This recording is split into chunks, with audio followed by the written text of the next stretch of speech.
Welcome, everyone. This is your friend, the DN What If, here with another exciting fanfiction.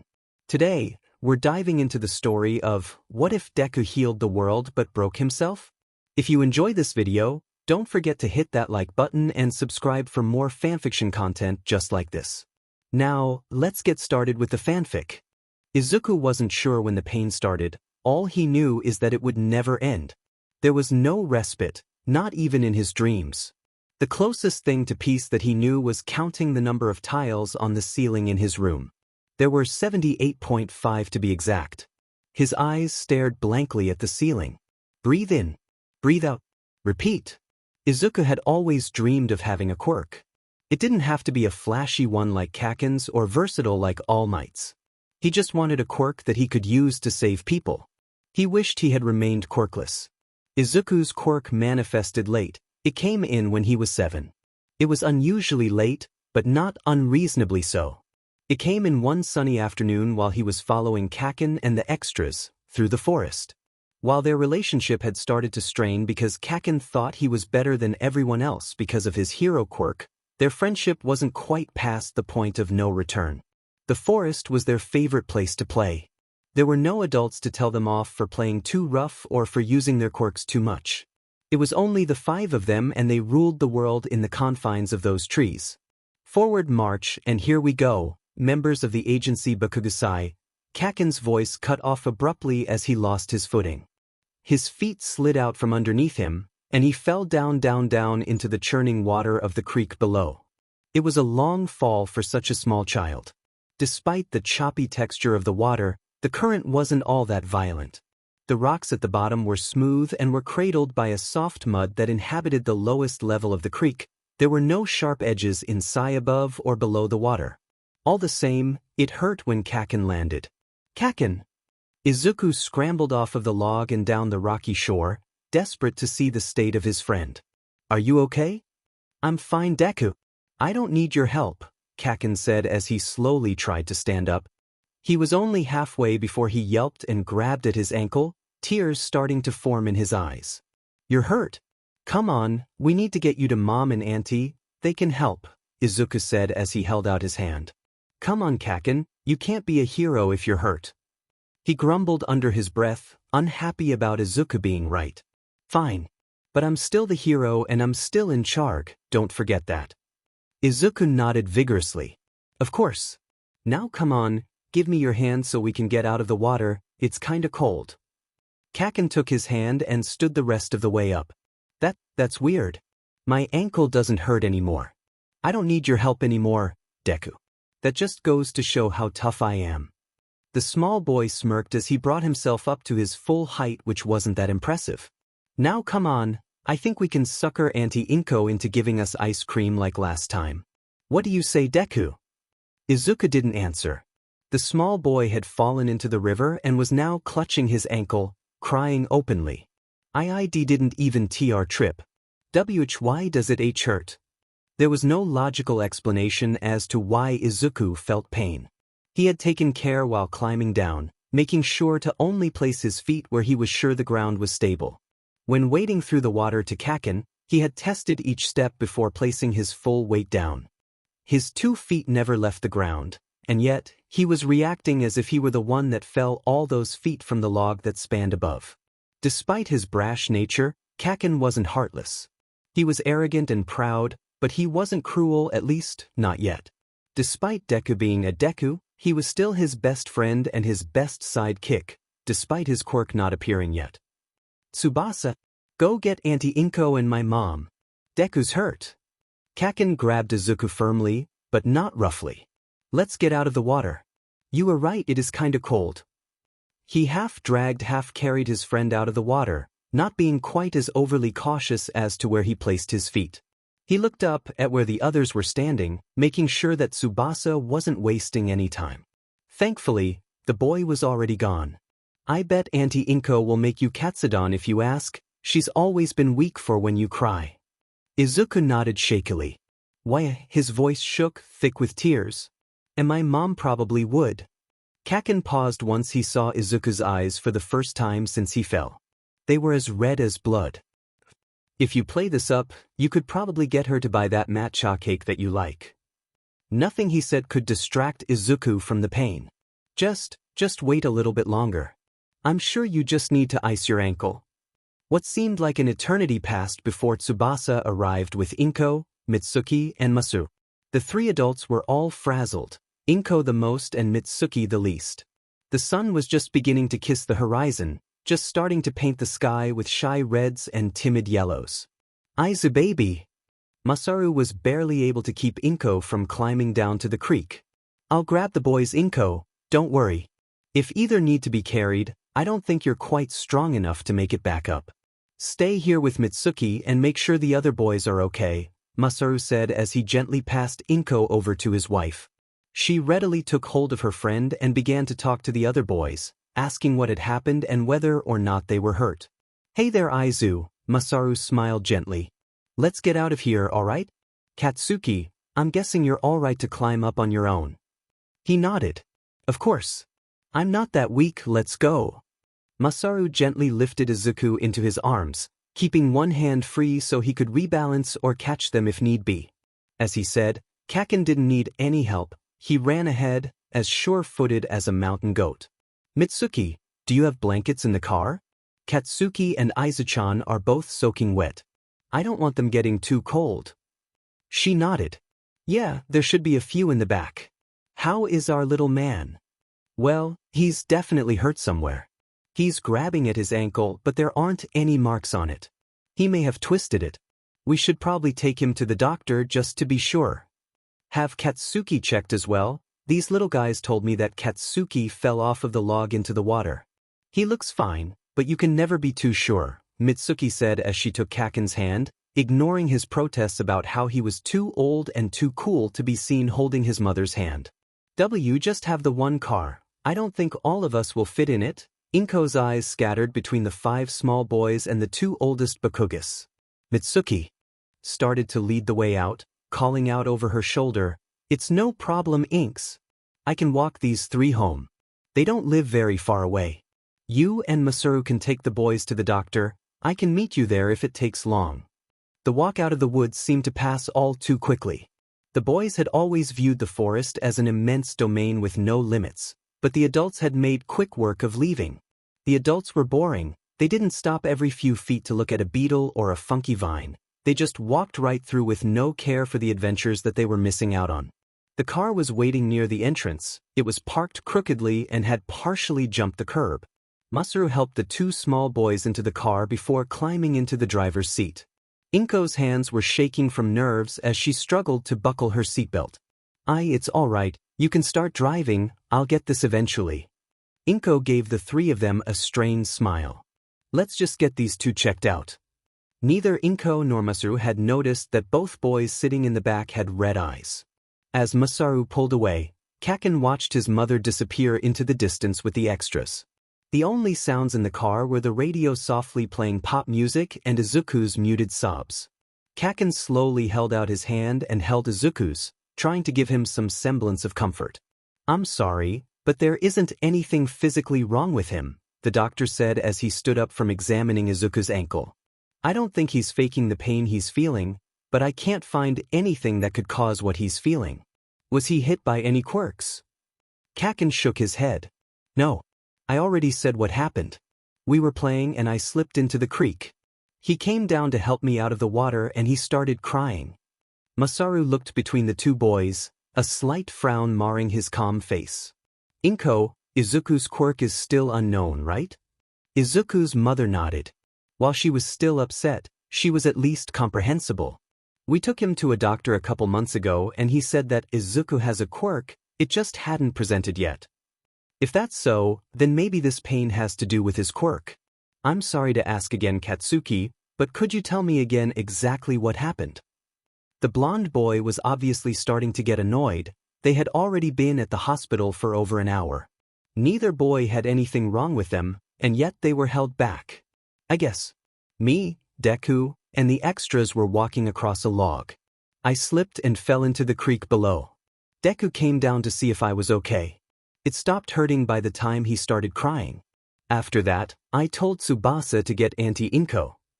The doctor paused, his face showing a light bulb went off. You said it stopped hurting when Izuku started crying. Where exactly did it hurt when you fell? Kaken looked down at himself. My ankle, I guess. He gestured to his right ankle. The doctor nodded slowly. One more question. When exactly did the pain stop? Did it stop before Izuku got to you? Or did it stop once he reached you? Kaken's face scrunched up in concentration as he tried to remember. I think it stopped after he got to me, but not right away. It stopped once he took my hand to help me up.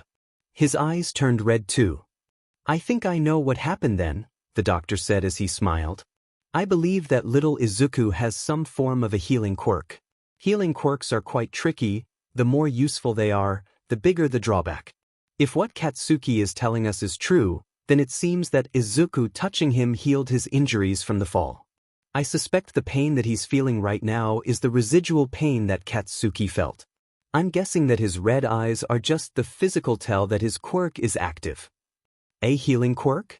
Really? I didn't know healing quirks ran in your family, Inko. They don't, at least not that I know of. My parents had similar quirks to me and I don't know enough about Hisashi's family to say for sure. Inko trailed off. Oh, don't think about it too hard. Healing quirks are usually the result of random mutation. It's very rare for them to be passed on. Izuku was just chosen by fate. The doctor wrote something on his clipboard as he stood. I suggest you take Izuku to see a quirk specialist tomorrow. There's one that specializes in healing quirks here. She can help you figure out the specifics of his quirk. Until then, all I can recommend for the pain is doing whatever feels best to him. Heating and icing should be fine as long as he doesn't do it for too long. If it's really bad, then he can take a low dose of over-the-counter pain meds. Beyond that, there isn't much I can do until we know more about his quirk specifics. Masaru nodded and lifted Izuku off of the exam table. Thank you so much for your help. We'll make sure he gets in as soon as possible tomorrow. Perfect, I'll leave a note for her so she knows to expect you. I'll send my notes ahead so she can prepare. Inko thanked the doctor profusely as Masaru led the way out of the hospital. Izuku had long since stopped crying, he was only sniffling on occasion now. I have a quirk? Deku, this means you can really be my sidekick. Kaken was vibrating with excitement.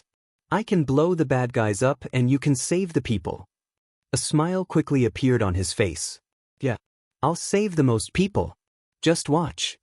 Save people? How foolish. It truly was a childish dream. His desire to save people is what landed him in this small hospital room with exactly 78.5 ceiling tiles. His body thrummed with pain and the air was thick with the scent of antiseptics and desperation. Izuku, there's another hero we need you to heal. He turned his head a fraction to look at the nurse hovering in the doorway. You can get more pain meds once you heal him. Pain meds. Who would have thought that a 9-year-old would have a pain med dependency? It was cruel. It was cruel to make him heal without a way to ease the pain. It was cruel to force a dependency on him. Who is it? Which hero am I saving this time? The nurse looked down at her pager. I believe it's Uwabami.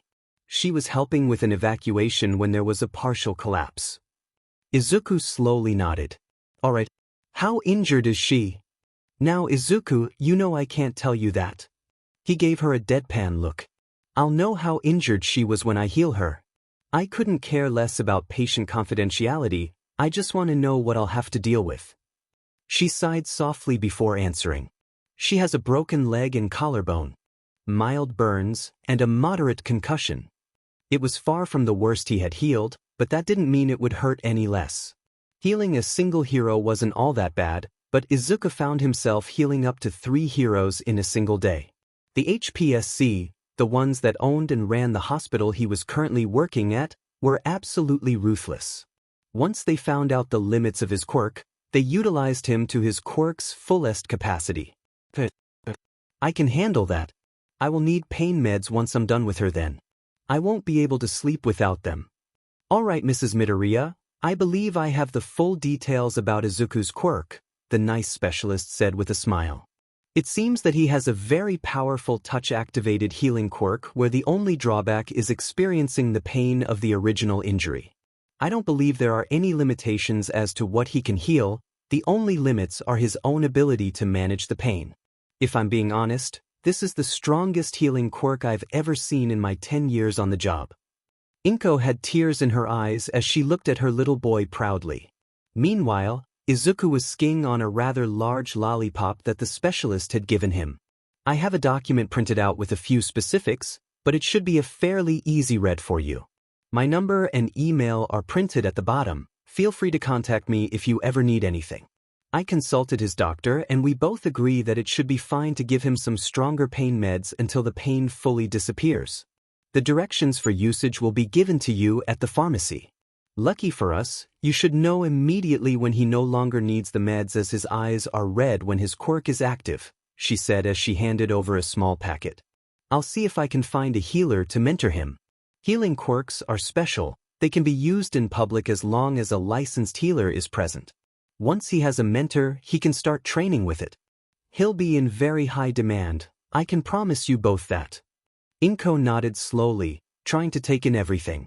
You said that it's touch activated, what would you recommend to avoid it being activated every time he touches someone?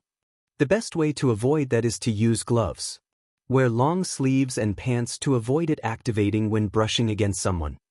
Izuku never wore gloves in the hospital. Gloves were just another layer to take off when he had to heal someone. What if someone was on the verge of death and he wasn't able to get a piece of skin free in time to heal them? He could heal anyone with a heartbeat, he can't heal the dead. Here she is Izuku, a doctor said as he was led into Iwabami's hospital room. Despite only having just arrived, there were already numerous vases filled with fresh flowers. Izuku nodded and stepped towards her bed. Two nurses stood on either side of him, ready to catch him in case the pain was too much. Without any ceremony, he stretched out his hand and placed it on Iwabami's. His eyes glowed briefly before returning to their usual blood red. Since coming to the hospital, Izuku's eyes were never his natural green for more than 12 hours. As soon as the glow in his eyes disappeared, Iwabami's various injuries disappeared, leaving no trace. She began to stir, groaning softly in her sleep. Izuku flinched from the onslaught of pain. Each nurse on his side took a step closer, their hands extending towards his elbows to help hold him up if need be. Their readiness wasn't needed at all, he righted himself fairly quickly. Since we're done here, I'll be going back to my room. I want my meds in the next 30 minutes so I can get some sleep before I have to heal someone else. Heroes were always fighting crime, so Izuku was healing them at all hours. Thankfully, the doctors at the hospital were kind enough to only wake him when a case was serious. If a hero came in with severe but not deadly in the slightest injuries, then they were doped up on pain meds, put under observation, and waited until the morning. Izuku made his way back to his room, not even bothering to wait for a response. He was promised his pain meds and those that worked there knew that he would only heal if he was given what he wanted. It was cruel. It was cruel to make him heal without a way to ease the pain. It was cruel to force a dependency on him and yet, here he was. He climbed into his bed, not bothering to close the door behind himself as he knew a nurse would be stopping by soon within 4. He made himself as comfortable as possible, rearranging the various pillows and blankets the HPSC had gifted to him to make sure he was comfortable. 78.5 tiles expanded above his head. Never more, never less. That one half tile always bothered him. Why couldn't the builders just use smaller tiles? If they did that, then they wouldn't have to worry about cutting them to size. Izuku didn't acknowledge the nurse as he walked in with the 4. He simply unburied his arm from the blankets and held it out to him. He gave no thanks once the needle was in and the meds were flowing. He hadn't even felt the needle prick. It had been a long time since he had cried over something as small as a needle. The opioids slowly swirled into every corner of his body. The tension melted from his small frame as a feeling of peace settled over him. He sighed softly as he felt the beginning of sleep toying with the edge of his mind. The doctors were trying to cut back on the amount of drags they gave him. They were scared of him getting an addiction. It was already too late. Izuku's eyes drifted close with no resistance. His breathing slowly evened out until he was dead asleep. He wouldn't be woken for any reason, with the exception of an emergency. Sadly, it wasn't long before one arrived. A heartbeat. How simple. How often it's taken for granted. Only appreciated once it's gone. Izuku, a nurse yelled as they pulled him from his sleep. Get up, we have an emergency in room 10. The boy wasn't given a chance to pull shoes on. He was pulled out of the door by the wrist and pushed into the room. He stumbled a few steps as he took in the sight before him. The hero, whoever they were, looked strangely peaceful.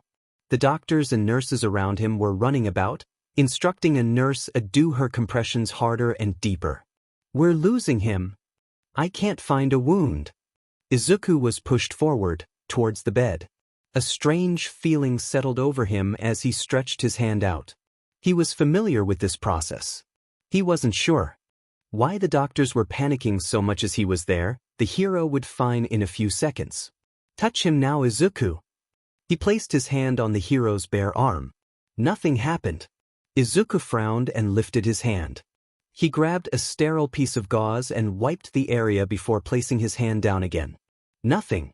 Izuku was filled by a sense of emptiness. Something was missing. A puzzle piece that should have been there seemed to have been lost. The emptiness grew inside of him. It seeped all warmth from his bones. Never before had he felt so vulnerable, so brittle, so useless. No heartbeat.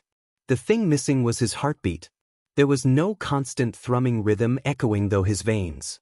Izuku had never tried healing someone that didn't have a heartbeat before. It was strange. A lack of heartbeat didn't mean that someone was dead. It just meant that they were very nearly dead. A heartbeat can be restarted, but what happens if it can't? Loop-dub, loop-dub, loop-dub. Izuku's hand was almost frozen in place. He wanted to pull away. A sense of dream passed over his already brittle state. He knew something bad would happen if he didn't take his hand off, if he didn't stop attempting to heal the hero with no heartbeat. The amount of time compressions was done was meaningless. If the heart didn't restart and maintain a rhythm, then the brain would eventually die of oxygen deprivation. This is considered by most to the true moment of death. He's not healing. Izuku, don't move your hand. There's still a chance we can bring him back. He was frozen in place. His eyes didn't glow, they remained a dull blood red. He could feel nothing, and it wasn't from the pain meds. The meds had long since worn off. He's not coming back. Stop compressions. Time of death. 7:42. The doctors and nurses began to disconnect everything from the nameless hero. None of them took notice of the small boy that was frozen in place. None of them would notice him until he screamed and collapsed to the ground. Life is a fickle thing. The chance being brought into existence is almost zero. Once life is granted, it is so easily lost. I'm sorry, Mrs. Midoriya, but your husband died in a car crash yesterday morning on his way to work. Inko collapsed to the ground, clutching the phone as she sobbed. Inko's love for her husband was no secret. Everyone knew she had been heartbroken when his work required him move abroad. It was only supposed to be for 3 years. Hisashi Midoriya would never consciously set foot in Japan again. Izuku was indifferent. He knew he was supposed to love his father, but he hardly knew the man. Hisashi had left when he was 6 and he was now 8. 2 years wasn't a lot in the grand scheme of life, but it was a quarter of the small boy's life.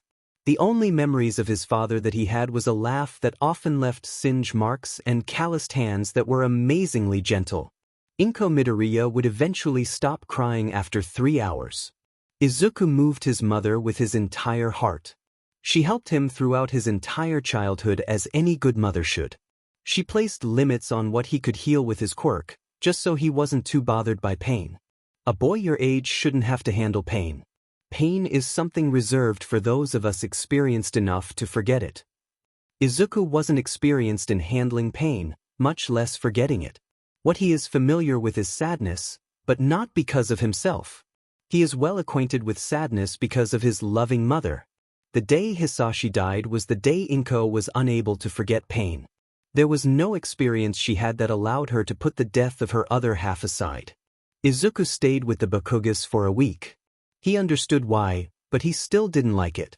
His mother had always been there for him. Why couldn't he be there for her?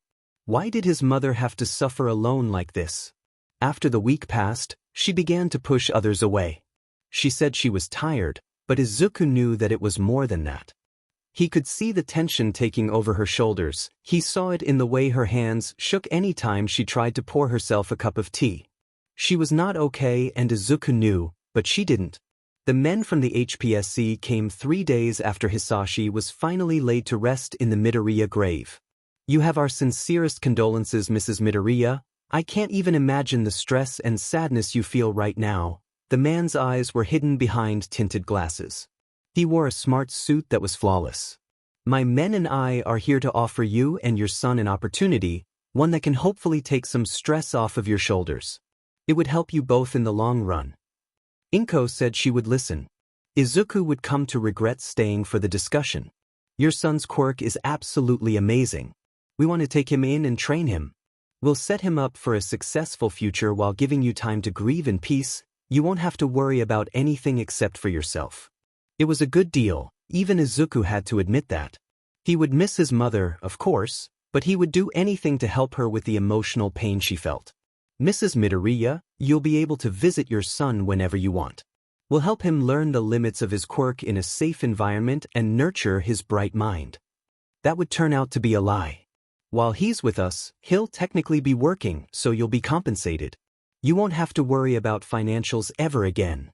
It was a deal with the devil that neither could refuse. The first thing Izuku noticed when he woke up was the steady beep of a heart monitor. Opening his eyes revealed that his body was covered in monitors and needles of every sort. He had long since stopped feeling something as trivial as a needle. He wasn't sure how long he had been asleep, but it must have been a long time, as he felt no residual pain from the heroes he had healed. He slowly pushed himself up, taking care to not jostle the equipment surrounding himself. He may have not been able to feel it, but he knew that ripping the needles out would only harm him. A nurse appeared in the doorway on his room, presumably sent after an alarm went off once his vitals changed. "Izuku, you're awake." She was clearly surprised and relieved. "Here, let me help you up." She stepped into the room, next to his bed. After pressing a few buttons, his bed rose so he was able to sit up effortlessly. "There you are." She smiled in the fake way most medical professionals do. "I'm sure you have questions?" Izuku didn't dignify that with a response. "Right? Well, you've been in a coma for days. You collapsed while attempting to heal a patient. You went down as soon as all brain function ceased. We believe that your quirk is unable to heal someone if they don't have a heartbeat." For days. He had been in a coma for 4 days. Izuku had always wondered what would happen if someone died while he attempted to heal them. It seemed that he had an answer now. He couldn't take on their pain, as corpses could feel no pain. Corpses couldn't experience pain. What did have was a complete lack of sensation, which one could argue is the worst of all. The death of someone while Izuku tried to heal them led to a similar lack of sensation, a coma. He wasn't able to recall anything. There weren't any vague memories of sound or touch as the nurse had hoped. He couldn't remember a single detail of his 4-day break from healing. It was the most relaxed he had ever been in his entire life. "We're happy you're awake again. We have a lot of patients waiting to be healed." Izuku exhaled. He was tired. 9 years old, and he held Hero Society on his shoulders. All he wanted was of it to stop. What did he want to stop? Everything.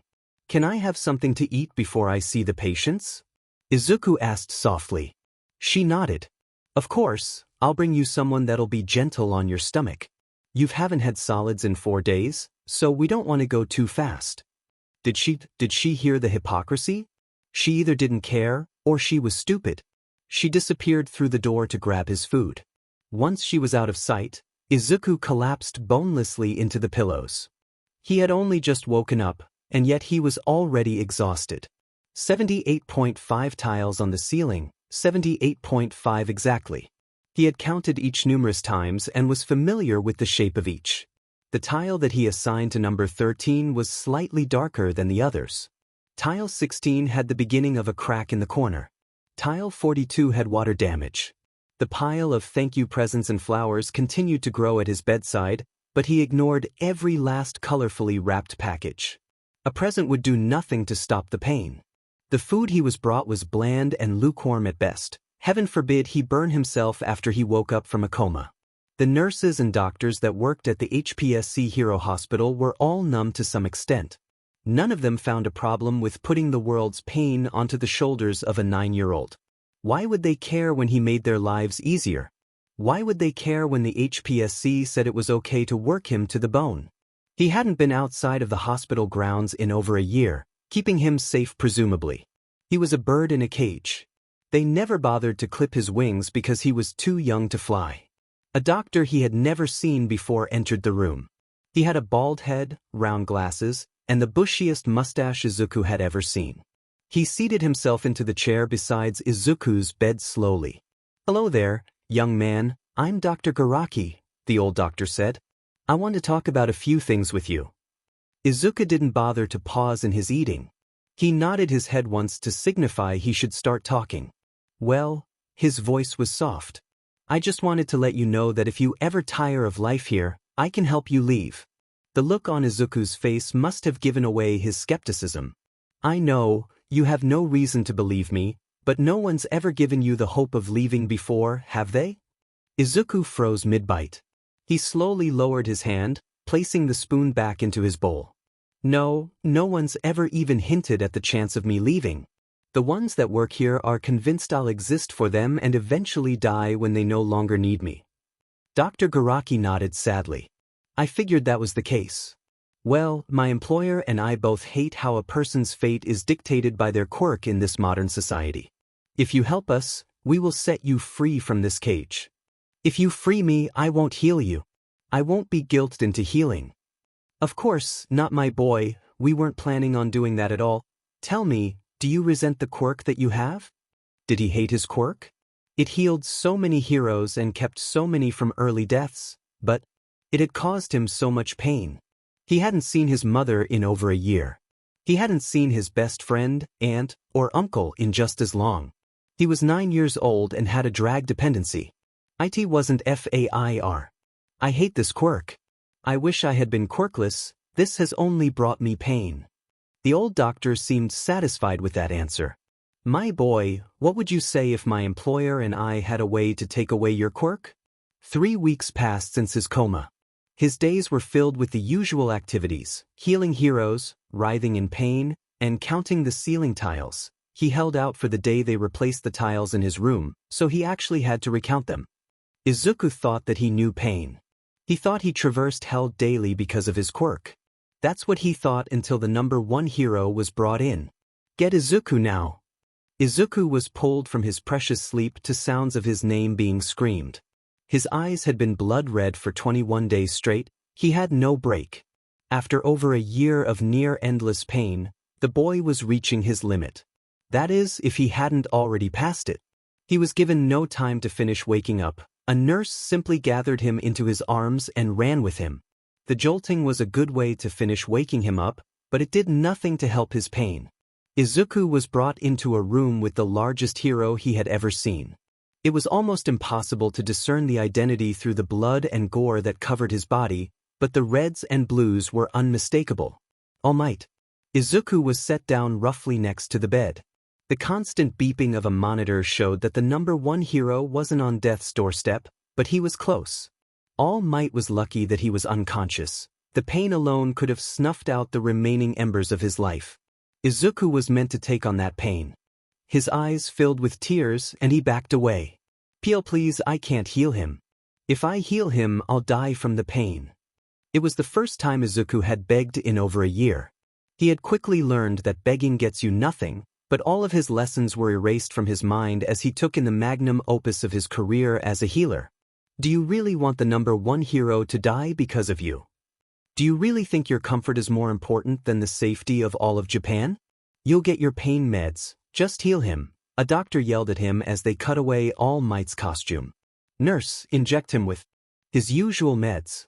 It won't kick in time, but it'll take the edge off until we get him back to his room." Izuku flinched as the needle pierced his skin despite not feeling it. He slowly held out his hand, wanting to do the right thing, but still terrified. A tall man that Izuku wasn't familiar with slammed into the room. "How is he?" The new man was intimidatingly tall. He was altogether plain looking except for his hair, which was dark green with golden streaks. He'll be fine once Izuku touches him. His injuries will heal almost instantly.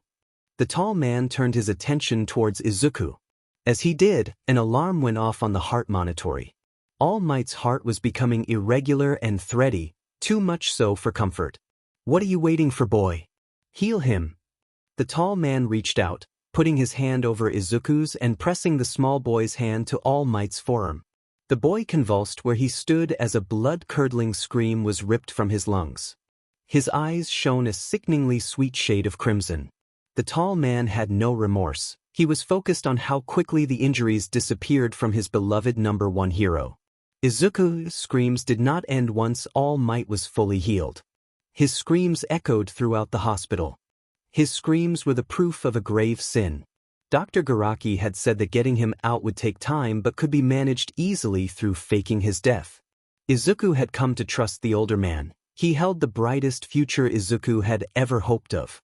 A future where he no longer had a quirk that only caused him suffering. I'll come by in 3 weeks. When I come, I'll have a nurse give you an injection. The injection will slow your heartbeat down until it can't be detected by heart monitors. You'll still be alive, but barely. Izuku nodded. He was beyond ready to accept whatever was necessary to escape. Honestly, if this works, I'm fine with dying. It shouldn't be that hard, right? They give me all the drugs I want. It shouldn't take too much for me to overdose. The doctor chuckled darkly. Don't worry, my boy, if you die, my employer and I have the resources to bring you back. The plan is to get you out without death, but if need be, we will help you die so you can get out. How kind of them? Izuku wasn't aware in the slightest. Every single nerve in his body was burning. He was confused as to how he wasn't dead yet. This level of pain shouldn't be possible. He had felt phantom pain before. It was common when healing heroes that had extra appendages. This was different. He felt as if half of his organs had been ripped out. He felt no void inside himself. The ceiling tiles blurred together as he was rushed back to his room. An alarm was going off. An alarm? Oh no, he was still screaming. That's why his throat hurt. Did his throat really hurt? Or was the pain from the smoke and debris All Might inhaled during his fight? He wasn't sure where his pain and where All Might stopped. burning. Pain. Can't breathe. He was back in his room. He didn't remember a second of the trip. He was being suffocated from within. Get him morphine. If he doesn't calm down, he'll hurt himself. And 4 was attached. He was attached to N4 more often than not. As an addict, he had no problem with it. Not an addict, he had a man-made dependence. It wasn't by his design. It was forced onto him because life isn't fair. He tasted blood. His own? Most likely. He couldn't tell if he was biting his tongue or not. That pain was just a single drop in an ocean. Forcing him to take on this pain was the greatest sin of the HPC. They would be URN for this. Breathe?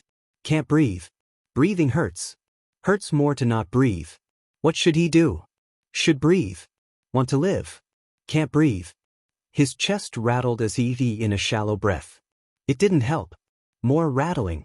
More shallow breaths. He vomited. He isn't sure where it went, but it went somewhere it wasn't supposed to. Sheet. How much opioids has he had today? Too much. Overdose. Losing him. The pain was muted now. A strange sense of peace started to settle over the boy's small body. The last he felt like this was before he fell into the coma, but this was serene, not terrifying. How easy it would be to succumb. What is he succumbing to? He isn't sure. All he knows is that the pain will end if he does. Need the pain to end. He needs the pain to end. I need the pain to end. Hold on, Izuku. He didn't. Death wasn't a light at the end of the tunnel, it was being thrown into a sunless ocean. The waves crashed over his head, but he had no sense of what was up and what was down. Trying to take a breath led to a mouthful of brine. No matter how much he coughed, he was eternally choking. Izuku! The water was shockingly cold as it repeatedly hit his face. The froth of the waves decorated his skin. It was the only thing keeping his skin from hitting the open air. Wake up! He swallowed a mouthful, struggling to breath as his mouth fills with more and more water. My boy! The water was suddenly gone from his mouth. Breathing suddenly became easier. Open your eyes, Izuku. His eyes snapped open. Izuku died at 6:36 p.m. The cause of death was opioid overdose. Silence hung over the hospital as his body was rolled away. His body did not look peaceful in death. He was too skinny, skin was cracked, lips were blue. His limbs were spread out at awkward angle, bruises from the IVs littering both arms. Death was not peaceful for him. Take him to the morgue. The doctors and nurses were silent as they cleaned up his room. They were sorry, but not because the small boy died. They were sorry because the HPSC would come after them for their incompetency. This cannot reach the public. The fact that we were using them is bad enough. His death would spark outrage. No one noticed that the doctor that wheeled his body wasn't employed at that hospital. No one noticed that the doctor that wheeled his body away wasn't scheduled to visit that day. No one wanted to face the cause of their shame, so no one thought to question why Dr. Garaki was there that day. It's all right, my boy. I'll have you fixed up in no time, the doctor said as he wheeled the gurney away. The morgue hadn't been used in weeks. There was no use for it with Izuku around. The room was bathed in shadows, but Dr. Garaki was not afraid. The old doctor pulled out his phone and dialed the number he needed. Kurogiri, I need you to warp me. No one ever thinks that they'll be able to pay respects to their own grave, and yet here Izuku was. Knelt in front of the Midoriya family grave, carefully laying a simple bouquet of narcissuses on the cool marble. The grave was clean, which was unusual considering all of the Midoriyas were dead. Hi, Mom. Izuku's voice was soft as he lit a single stick of incense. You know, for a long time I was angry that you left me. Now, I see that you had a good reason for leaving me there. The cemetery was silent. The sun had yet to kiss the horizon to start the day. As a result, the air was cool and filled with a faint mist. The only company Izuku had were the ones buried under the solid ground. They didn't tell me you died. I didn't get to go to the funeral. I have a lot of wishes right now, but most of them have to do with the past and I can't change the past. I don't know what I'm supposed to do. Tears slipped down the boy's face. He shifted so that he was sitting on the stones in front of the grave. He hugged his legs to his chest, burying his face in his knees. Why did you have to leave me? She didn't respond as the dead have no lungs. Izuku believed in ghosts, but he knew his mother's spirit couldn't offer him any solace. No birds sang, they wept. Their melancholy calls started to fill the skies as the world began to wake. This told Izuku he had to leave. He was dead, he couldn't be seen visiting his own grave. Footsteps, faint but definitely there, rang out. The cemetery was a labyrinth filled with twisting rows. It was nearly impossible to stumble upon someone else by chance. The small boy quickly stood, dusting himself off. He pulled a small phone out of his pocket, a phone given to him by the cloud man named Kurogiri. He began to dial a number but was cut off the cessation of the footsteps. Izuku looked up slowly and met the red eyes of Katsuki Baku. The vase that he had been carrying shattered on the unforgiving ground, scattering chrysanthemums and shards of ceramic. Izuku. He rubbed at his eyes violently before taking several steps closer. I thought my therapist said I would stop seeing you. Izuku's eyes teared up as he saw his friend for the first time in well over a year. Kaken, it's me. I swear I'm real. Katsuki's eyes widened in disbelief. You've never talked back before. What the hell is this? This must be some sort of sick trick. Izuku ran forward, closing the distance between them. He pulled his friend into the tightest hug he had ever given. Every emotion that he had ever felt in the hospital was encompassed in that single touch. It almost burned, but Katsuki was used to fire. Oh my God, Katsuki began to cry. He clung to the smaller boy as hard as he could. What the hell?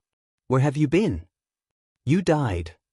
The two of them slowly sunk to the ground, far too overwhelmed to handle staying upright. I didn't die. Well, I did, but only recently. Recently?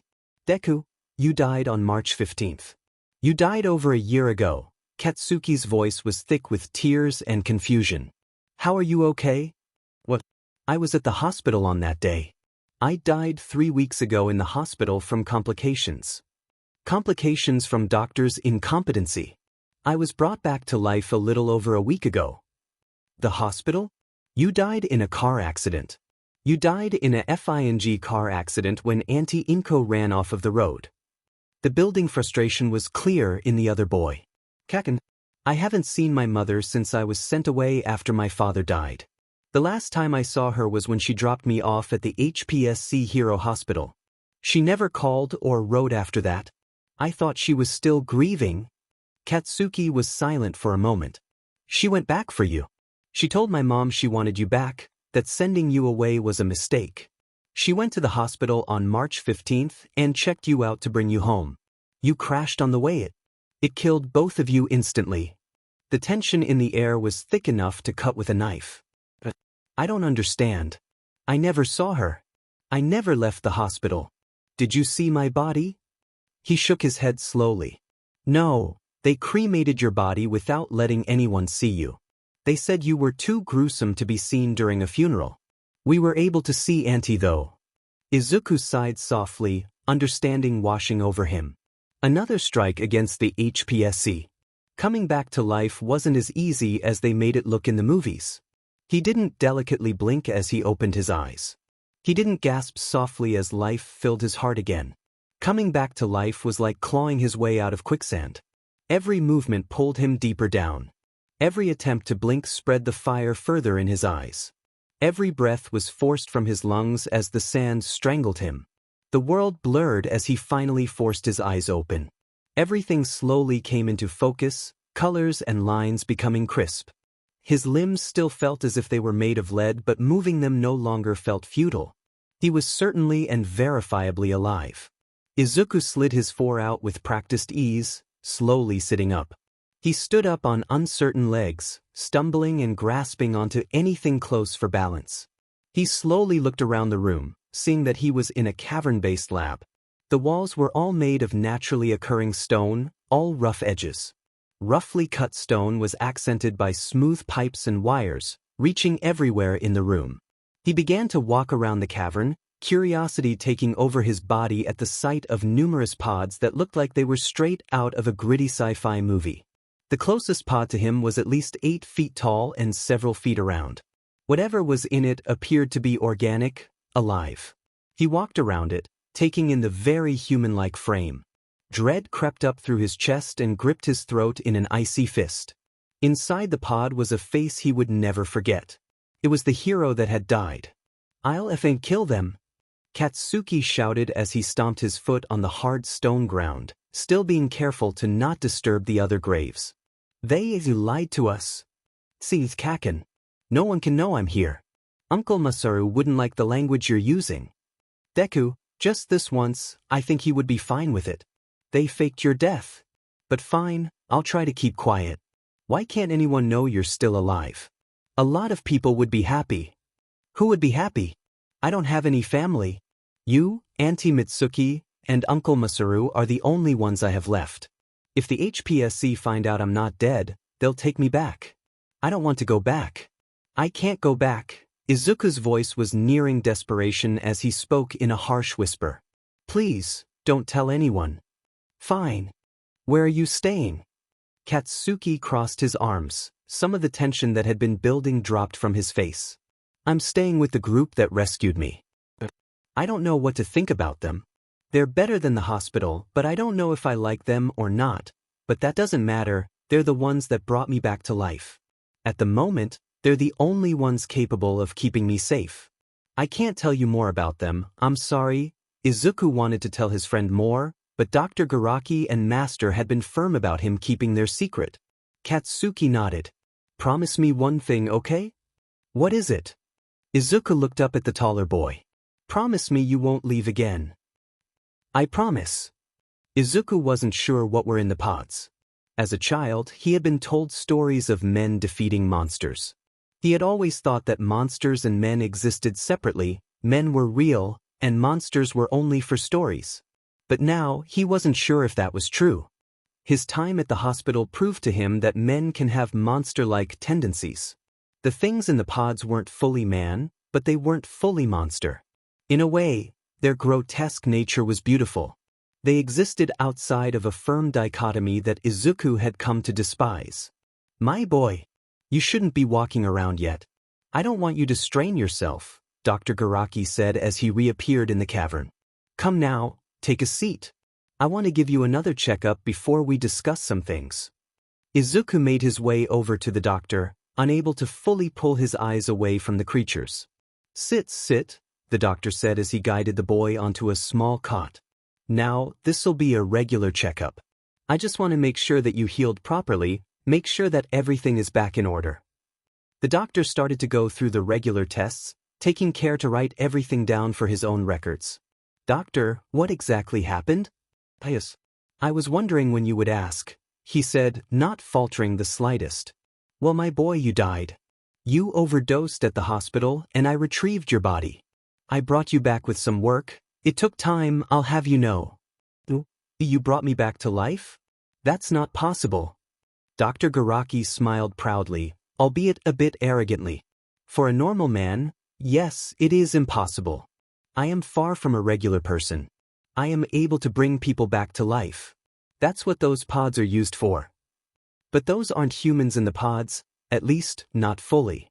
They're my normal. I've taken simple humans and made them better. I've enhanced them to physical perfection. Comes at the cost of intelligence, but oh well. You're playing God.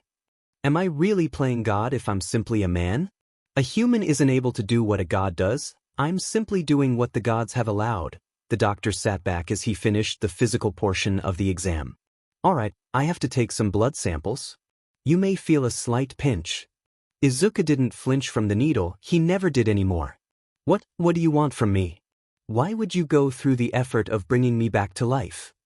The doctor filled multiple vials with the boy's blood. Well, it was part of our deal, remember? I promised to get you out in exchange for my employer getting your quirk. I wasn't going to let something as trivial as death get in the way. Izuku nodded slowly, watching his blood fill the vials. He had never been a fan of blood, but it was relieving to see his own now. His blood showed that he was alive. There we go, all done. Dr. Garaki slid the needle out and bandaged Izuku's arm. I just need to analyze these. It shouldn't take too long.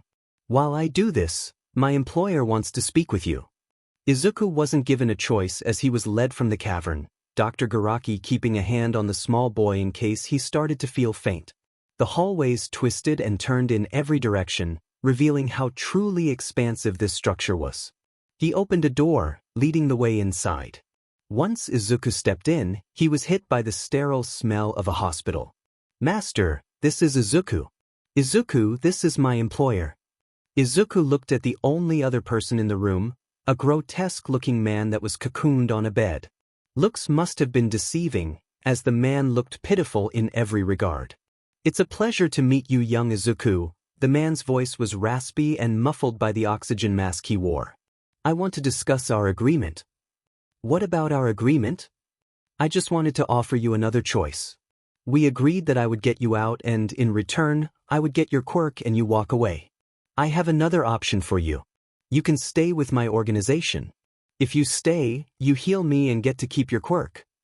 Izuku frowned slightly. What do I get if I stay with you? Stability. Your quirk. A chance to grow, Master said slowly. Most importantly, we offer protection. The HPSC can't touch you here. If they find out you're alive, you'll go right back. Izuku tensed up, terrified of the thought of being forced back to the hospital. The hospital where he was tortured every single day, relentlessly. If you don't want to join, then I'll simply take your quirk and let you rejoin society as promised. If you do, I'll have to wipe your memory to keep you from accidentally revealing who we are. You'll take my memories? How much of my life will I remember? Master gave Izuku an apologetic smile. You won't remember anything. I'll give you a new identity completely complete with a new, but harmless quirk. Izuku looked down at his hands. His second chance at life had only begun, and yet he might lose everything he ever was. There was uncertainty of what the future held if he joined. He would have to heal Master. There was certainty of what the future held if he didn't join. He would lose his quirk, the cause of his torture, but he would also lose everything. He would become another person. Midoriya Izuku would fully and truly be dead. Do I have to decide now? I'm a generous man, I'll give you a month to decide. During that month, you're free to do as you please. No one from your past life can see you, otherwise I'll have to wipe their memories as well. Master coughed softly, his oxygen mask fogging up. A sooner answer is preferred, but I'll try to not rush you. Izuku nodded slowly, still uncertain. Okay, thank you. Master motioned for Dr. Garaki to take Izuku away. As they left, Izuku remained silent. A swirling vortex of black and purple came into existence right in front of them. Dr. Garaki confidently stepped into them, holding his hand out to Izuku. Izuku paused and stepped through. So, what are you going to choose? I don't know. Katsuki looked over at Izuku, taking his friend in fully. I want you to join them. I don't want to lose you again. You're the only real friend I've ever had. I don't want to go back to being surrounded by losers. Izuku laughed softly. Really, Kaken? It's been over a year and you still don't have any friends. None that matter, they're all stupid extras. They just hang off of me because I'm cool. They don't actually matter. Katsuki would deny it with every fiber of his being, but he was pouting a bit. Please. I think I will. I don't want to leave you again. I want to see Auntie and Uncle again. Izuku rested his head on Katsuki's shoulder. I don't know what I'll have to do if I join them. I promise I'll stick with you no matter what. Even if they make me do bad things? Katsuki scoffed softly. Yeah, even then. I have to look out for your sorry, but look what happened the last time we were apart, you effing died. A silence grew between them. Both boys had to come to terms with the concept of death far earlier than a child should have to. A child should have a carefree life, one filled with love and acceptance. Izuku had a childhood filled with pain and loss. Katsuki had an empty childhood. It was characterized by everything he didn't have and everything he lost along the way. Izuku wouldn't take the one last good thing Katsuki had away, he couldn't. I'll do it, I'll say yes. Master? I've made my decision. Izuku's voice was unsure as he hovered in the doorway, behind Dr. Garaki. Izuku hadn't seen the bedridden man in almost 2 weeks. During those 2 weeks, it appeared that his condition had improved minimally. Master's breath still rattled deep within his chest, painfully so. Izuku wasn't scared of Master, it was impossible to be scared of him because of his physical state. The only word that properly described the way Izuku felt in the man's presence was disconcerted. Come in, my boy, Master said before gently clearing his throat. Take a seat. Master didn't have any eyes, so he didn't know that his room didn't have any rooms. Izuku looked around before taking a seat at the foot of the bed, careful to avoid the older man's feet. Now, what have you decided, my boy? Izuku took a deep, calming breath. I'll do it. I'll join you. A smile cracked across Master's face, curling and expanding further than Izuku thought the man was capable of. Well, I'm happy that's what you decided, my boy. I know that part of the deal is healing you. When will I have to do that? Healing All Might was too much. Master grew silent as he contemplated the question. Izuku's body was filled with tension as the pause between them grew. The only sound that could be heard were the rhythmic pulses of the machines that Master relied on. Well, I was planning on having you heal me at the end of the month, the initial deadline for your decision. I think it's only fair to give you until that day. If my math is correct, that gives you a total of 17 days. Dr. Garaki and I will discuss the best method to deal with your pain, alright? Izuku nodded, then caught himself. Why, yes, that sounds fair. I have another question. Yes? What is it? Izuku bit his lip, drawing blood. He never felt it. Can I get pain meds? Dr. Garaki frowned. Izuku, you haven't healed anyone since All Might. Your quirk isn't active right now, your eyes are green. I know, that's just... I need them. Master scoffed in disgust. The DMN-HPSC got you addicted, didn't they? Incompetent BS. Yes. Dr. Garaki, please get this young man to the point where he no longer needs drags. Of course, Master, I'll take care of this immediately. Shall we leave you? He replied simply with a nod. Right this way, Izuku. I'll see what I can do for you, Dr. Garaki said as he led the way out of the clinical room. Despite having walked the path a few times, Izuku was no closer to remembering the path to get to the doctor's lab. Once they were back in the room, Dr. Garaki patted the cot that Izuku had woken up on. Take a seat and tell me what you've been experiencing physically. Izuku sat and spoke. What happened to you in the hospital? Katsuki asked as he walked next to Izuku, the two of them on their way to an arcade. Izuku tugged lightly on the mask hiding the lower half of his face. I don't want to talk about it. Did I ask whether or not you wanted to talk about it? Spill. All right. Izuku took a deep breath to regain his composure. I healed heroes. That's all I did. I lost count after the first 2 weeks. By that time, it was already past 100. That many? What did they do about your pain? I thought Auntie didn't let you use your quirk because of the pain it put you in.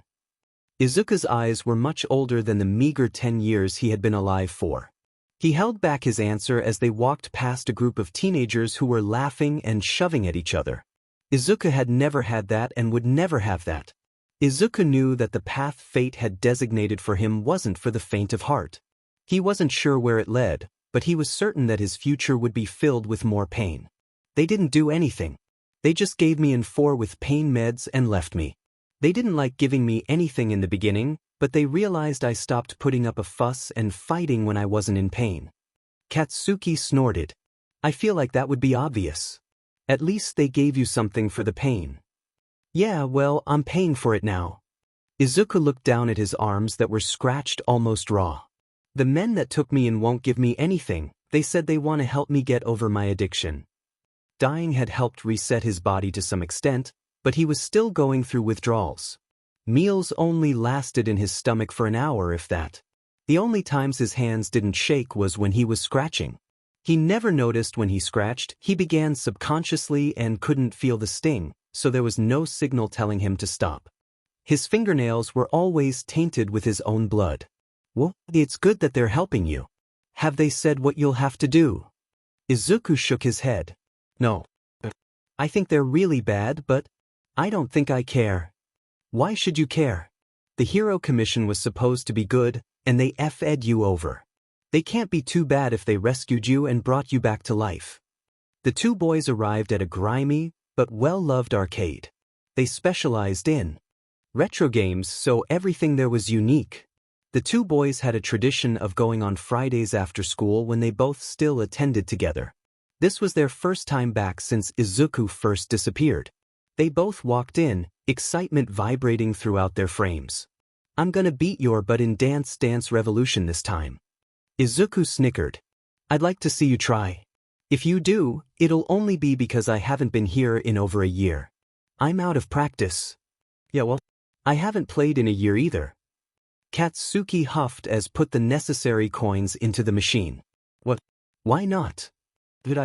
I wasn't going to play against some extra, not when you were always my opponent. Not when you were always the one to beat. Izuku's eyes watered up slightly. He had always been emotional like his mother.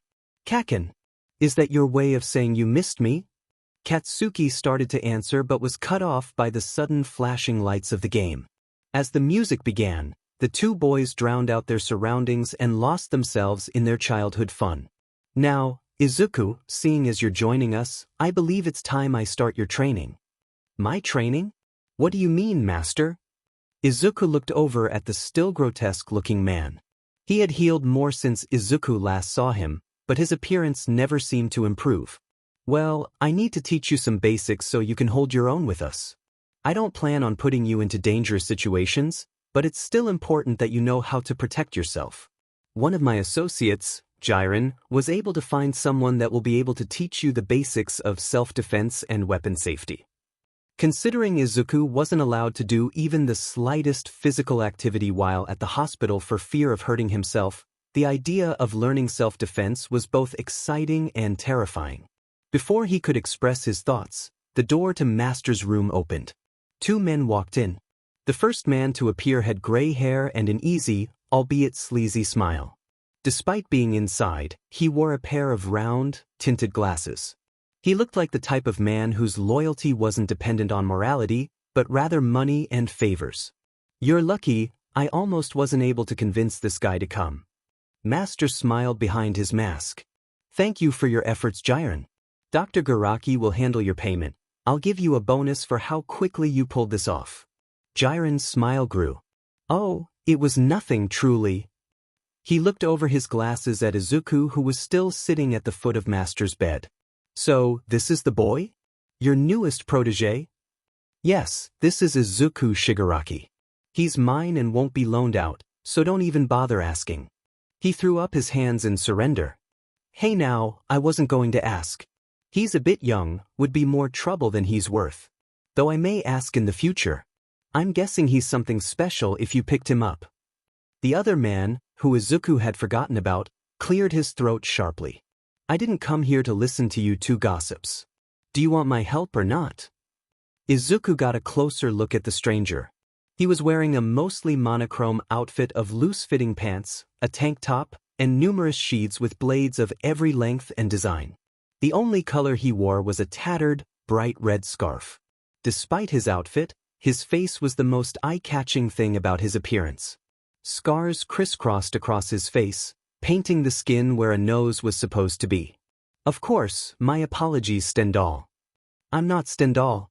Stendhal is dead and buried. I go by Stain now. Izuku had never met someone that was so blatantly disrespectful to Master before.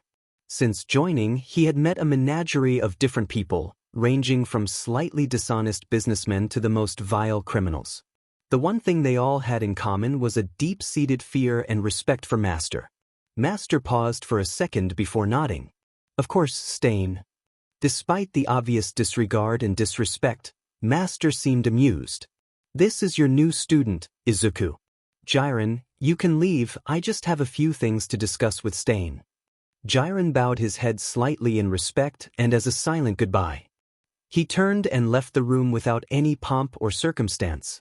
Stain slowly looked over Izuku, seeming to take in every secret that the boy ever held. It felt as if he were being stalked by a predator, one that he knew there was no way to escape from. Teach him how you see fit. You can decide the schedule, I just him to be able to properly defend himself. The gym down the hall to the right is for your use if you like. If you want to take him out and train him on your own grounds, just tell Dr. Garaki. Stain grunted softly in response. We'll be outside, I'll give him back at the end of the day. Don't interrupt us. Stain turned his attention back to Izuku, jerking his head sharply. Izuku quickly scrambled up to follow the man out of the room and outside.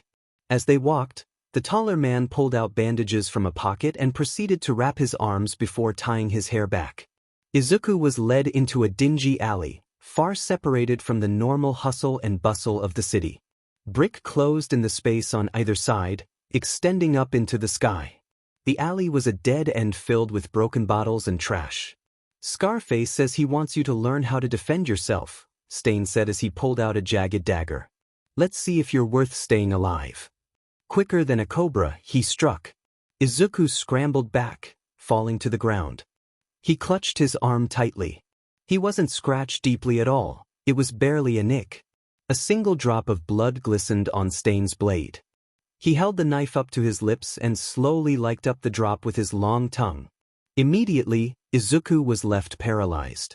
Your master must not know this about me, but I don't see myself as a hero nor a villain. I exist at an in-between that none will ever understand. I am the sole impartial judge in this forsaken country. Stain crouched down, still towering over the boy. Those without conviction are the biggest sinners of all. Tell me, are you a sinner? Izuku's eyes were wide with fear.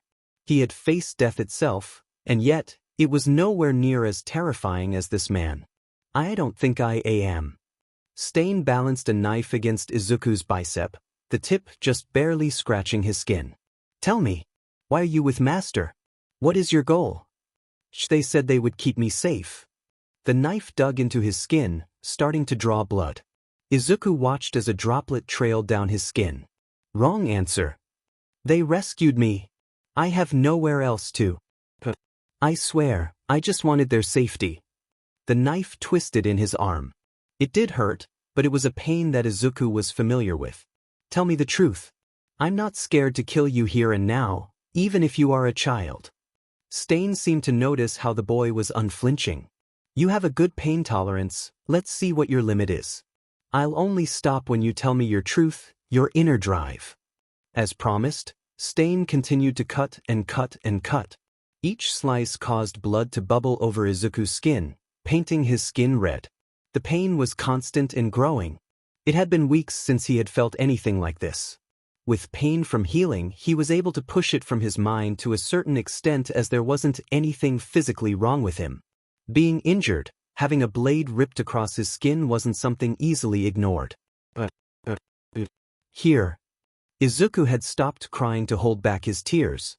Withdrawal mixed with his own, real pain was too much. He sobbed as another cut was added to the menagerie decorating his body. Just tell me, Izuku. Izuku was ashamed. He had stated every lie that he could justify in some way, and yet, Stain was able to see through every deception. Izuku didn't want to admit the truth to himself, but he couldn't hold out any longer. Revenge. His voice was trembling.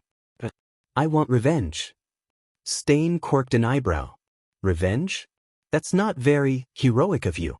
Revenge festers at your soul. I'm not trying to be a hero. Heroes hurt me.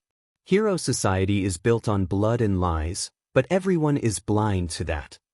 What do you want to do about it? What do you want to do with your life? Stain pulled his knife back. It was coated with Izuku's blood, but he didn't lap at it. Instead, he wiped the blood off with a stained rag. Tell me what you want. The quiver in Izuku's voice disappeared as he finally accepted his truth. He would no longer hide himself behind facades of innocence. I want to expose hero society for what it is. I want the HPSC to repent for what they did to me, for my innocence that they stole. Stain sat back on his haunches and smirked at Izuku. That is true and pure conviction. My goal is to reveal fake heroes until only those that are pure of heart and mind remain. Our missions go hand in hand, so I will help you.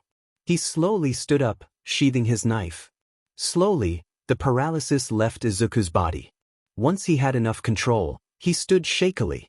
The cuts on his body bled sluggishly, but he wasn't concerned. None of the cuts were fatal, they would easily heal on their own.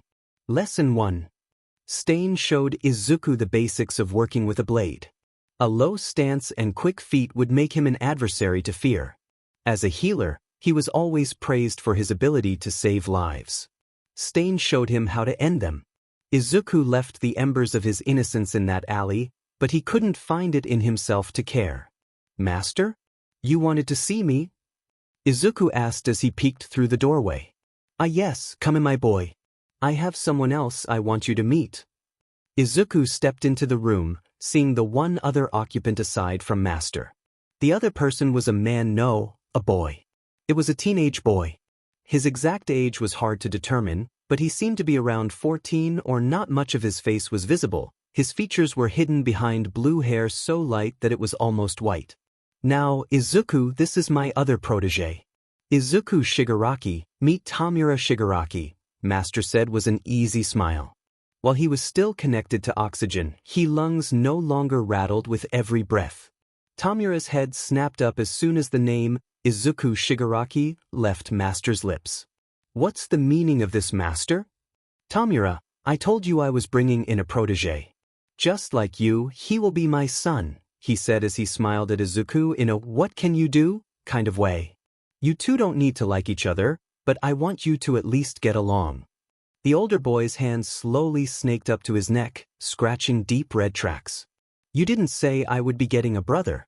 You didn't ask me about this.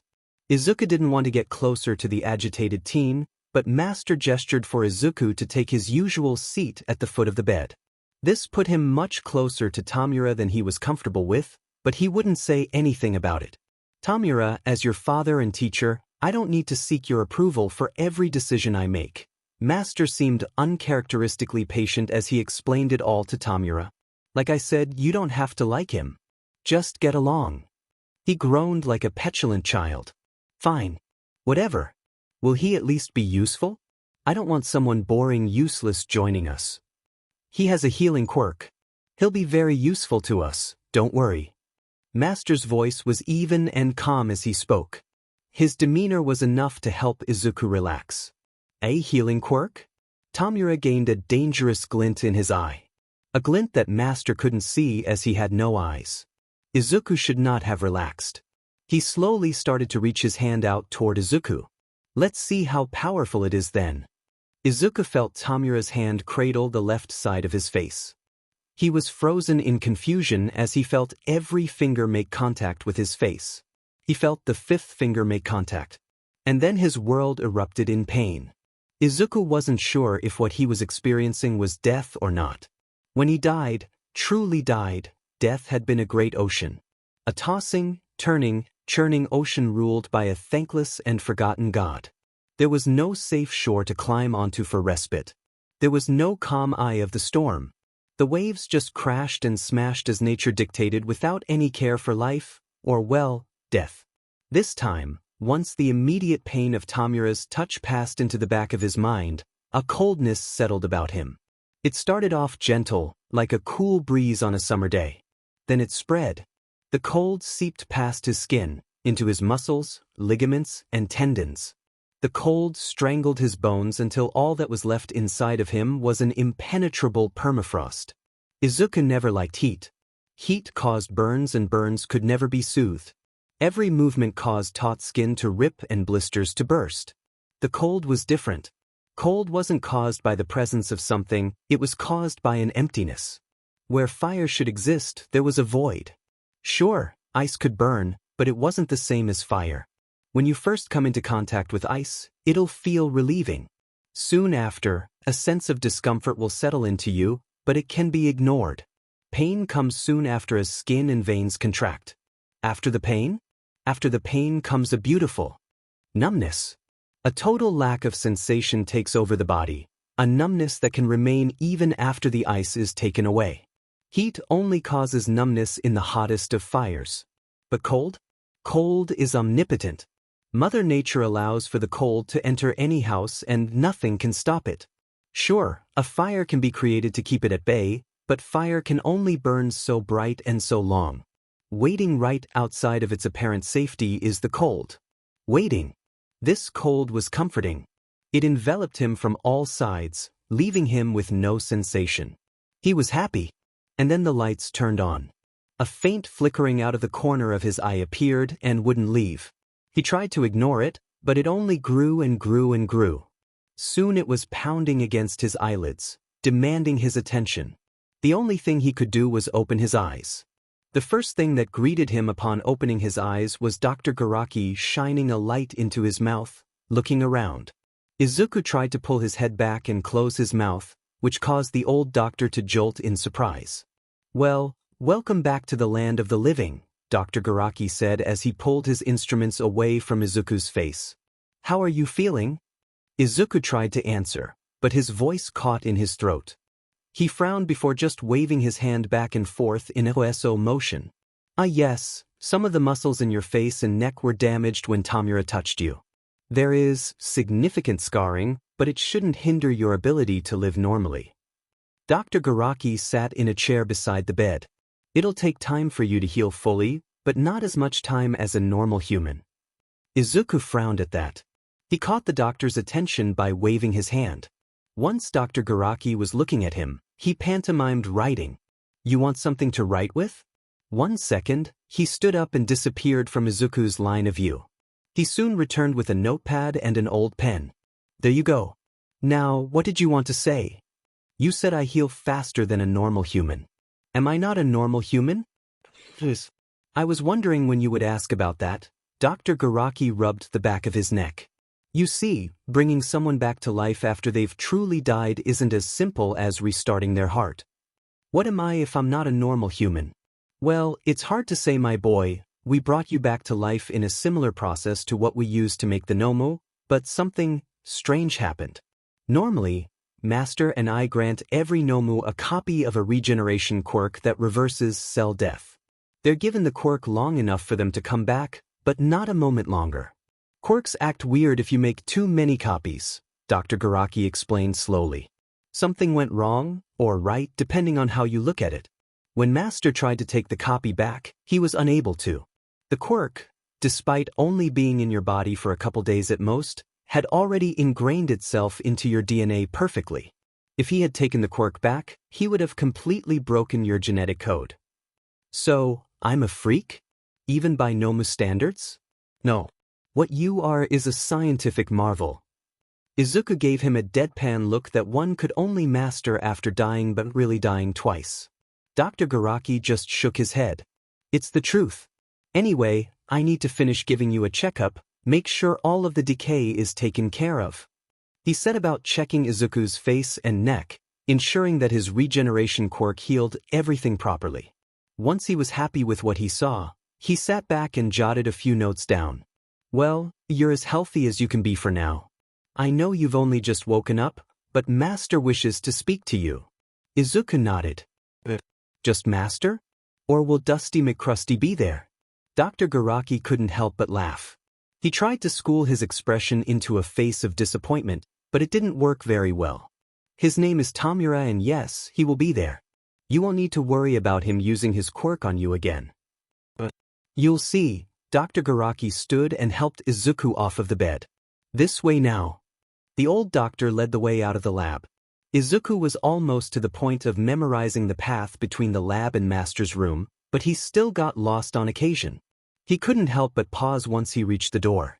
Dr. Garaki waltzed in without a care while Izuku remained just outside of the doorway. Come on, Izuku, you won't get hurt. I promise.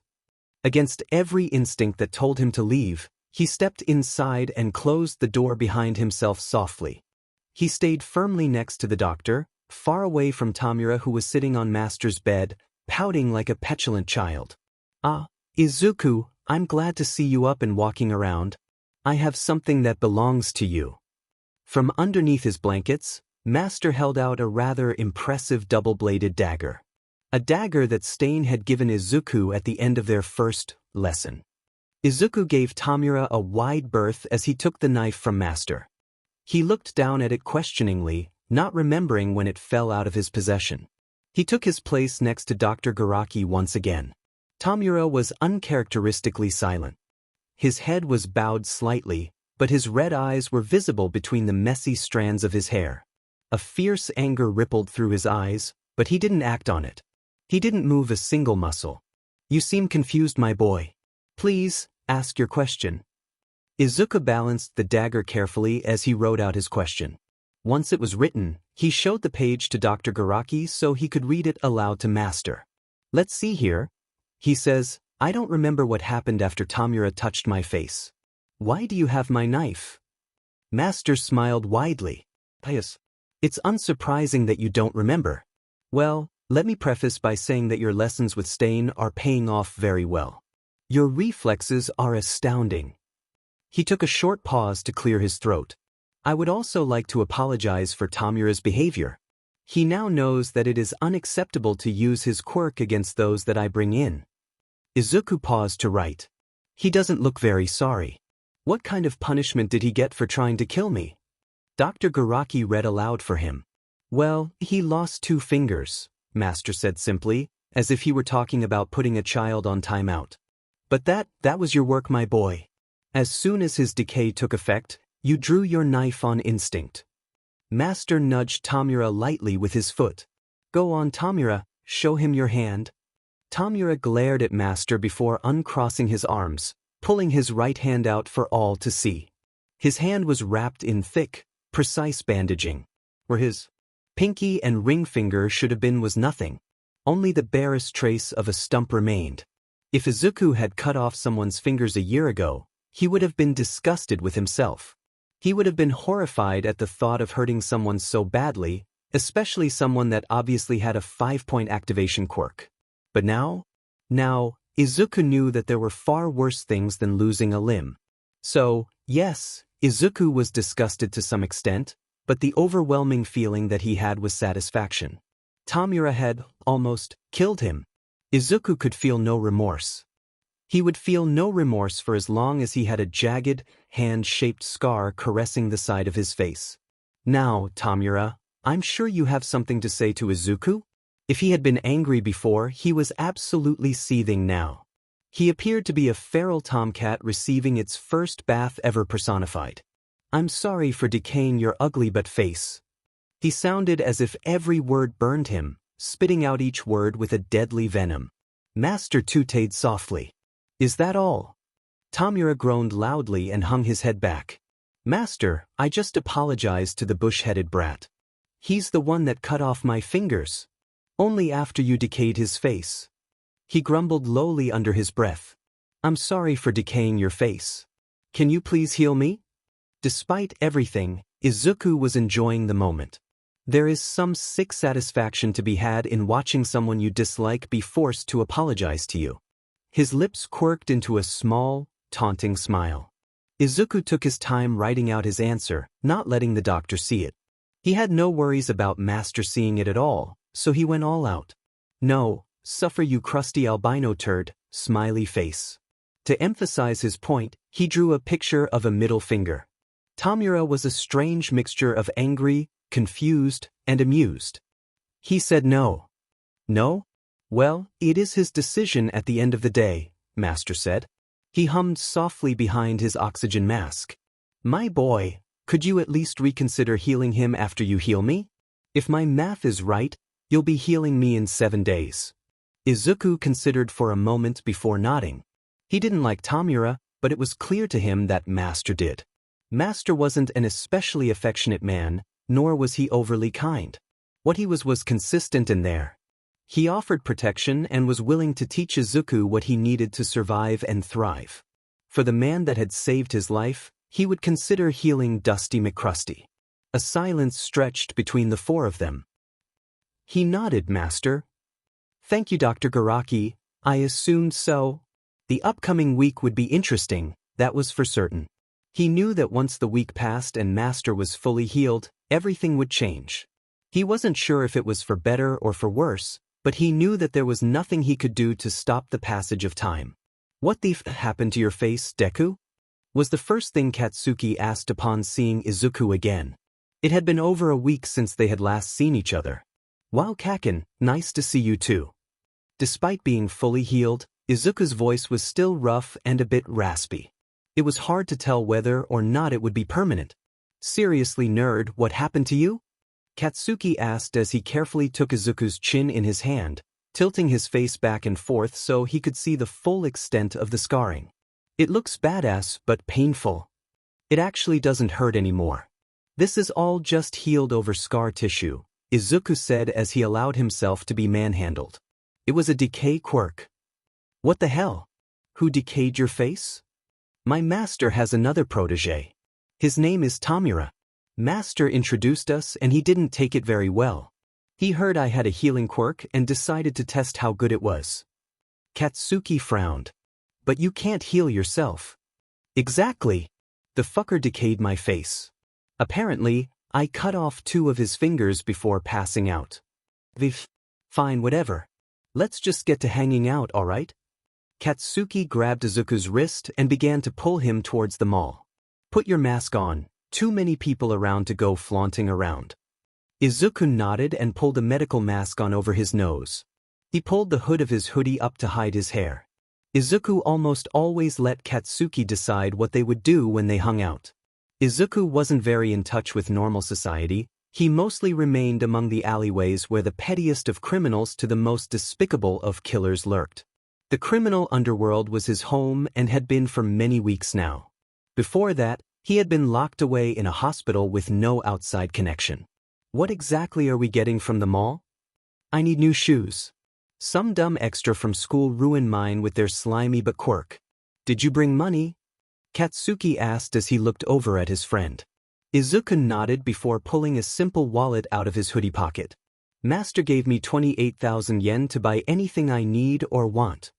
Katsuki's eyes widened. "The hell he give you that much for?" Izuku shrugged. "He likes me? Might also feel guilty about the whole decaying face thing. I don't know, I don't question it. You're buying our lunch." Izuku snorted. "Okay, I was already planning on it." The two boys worked their way through the mall, but they never lingered in a single store for too long as neither had the patience for it. Katsuki quickly found a new pair of shoes that looked like almost perfect replicas of the ones that had been ruined. Izuku bought small things as he went along, the most expensive being a fashionable and sturdy pair of black leather gloves. Izuku had recently taken to wearing gloves. It wasn't something he ever really thought of before. Even when he was in the hospital, the doctors never let him wear gloves. If a patient arrived on the brink of death, he couldn't take the time to pull his gloves off. The one that recommended it was Stain. If you heal your opponent on accident, then you'll put yourself at a disadvantage. Sure, you have a high pain tolerance, but you're bringing them back to their peak. Cover the F up and you'll be fine, Stain had said towards the end of one of their lessons. He was right. Every time they spared, all of the traction that Izuku made against the larger man was erased as soon as their skin brushed together. It doesn't look too good, but who the hell cares in a fight? Stain wrapped bandages around Izuku's arms. They spanned from the tips of his fingers to his shoulders. These are layered, so even if an opponent manages to cut one open, there will hopefully be another layer intact. Tore the bandages and tucked the ends in to keep them secure. Why can't I just wear long sleeves? What happens when some fuckhead rips your sleeves in a fight? What happens when someone grabs your wrist and the sleeve is pushed up? Cotton is cut pretty easily. You need a skin-tight barrier. Multiple layers. Izuku didn't beat Stain that day, but he didn't heal any more of his injuries. You're supposed to heal Master this week, right?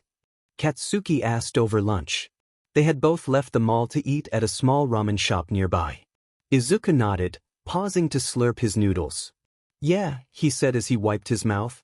I'm supposed to heal him tomorrow. Katsuki looked down at his bowl in contemplation. What are you going to do about the pain? You said he looks about as bad as All Might did. Dr. Garaki said he came up with a solution. He said he's trying to find a more permanent solution for the future. I trust him, he hasn't lied to me yet. But if those fuckers hurt you, I'll kill them, Katsuki said with all of the conviction his 10-year-old body could handle. Kaken, Izuku said as he laughed softly. Master is a centuries-old criminal mastermind. I think he can handle a scrawny 10-year-old. Scrawny? Who the heck are you calling scrawny, Deku? Katsuki pulled Izuku into a headlock. You're the scrawny one, broccoli head. If they hurt you, I'll kill them and then I'll kill you. Izuku laughed harder. I feel like that's counterproductive, Izuku said as he tried to tug his head out of Katsuki's grip. Izuku eventually just tapped out, resigning himself to his fate. Your butt is counterproductive. The rest of the afternoon was filled with childish jokes and carefree laughter. That being said, it was one of the best days that Izuku could remember. He never said it to Katsuki, but he was scared of what would happen during the healing. All he could do was take refuge in his friend's presence and try to ignore the inevitable. Today's the day, Izuku, Dr. Garaki woke him up with an excited smile. Come on my boy, let's get this over with. Izuku rubbed his eyes as he slowly sat up. His room didn't have any windows, so there was no natural light to be seen. He couldn't see the sun or the sky or any part of the outside world. Can I have breakfast first? Dr. Garaki gave him an apologetic smile. I'm afraid not, my boy. To keep you from experiencing the pain, I'll be putting you into a medically induced coma. Eating something beforehand could lead to complications. Izuku nodded before standing up. Once on his feet, he slowly stretched the stiffness out of his body. Let's get this over with then. Dr. Garaki had a verifiable skip to his step as he led the way to Master's bedroom. There was an addition to the room, a second bed, this one with a menagerie of medical equipment surrounding it. Tamura was sulking in the corner, glaring at Izuku as he walked in. Izuku responded to his glare by sticking out his tongue. Dr. Garaki had Izuku take a seat in the empty bed. He quickly set about connecting all of the necessary equipment. Izuku tuned out everything as the doctor worked. There was nothing new about this.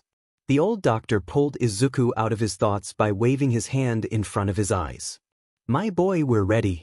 I already have the necessary medications in the 4 attached to your arm. You should begin to feel tired soon. This button right here, he pointed to a button attached to one of the various machines, will induce your coma. The second master is done healing, I will push this, and you will enter your coma. You will be kept in this room and monitored constantly. After the necessary 4 days, I will pull you out.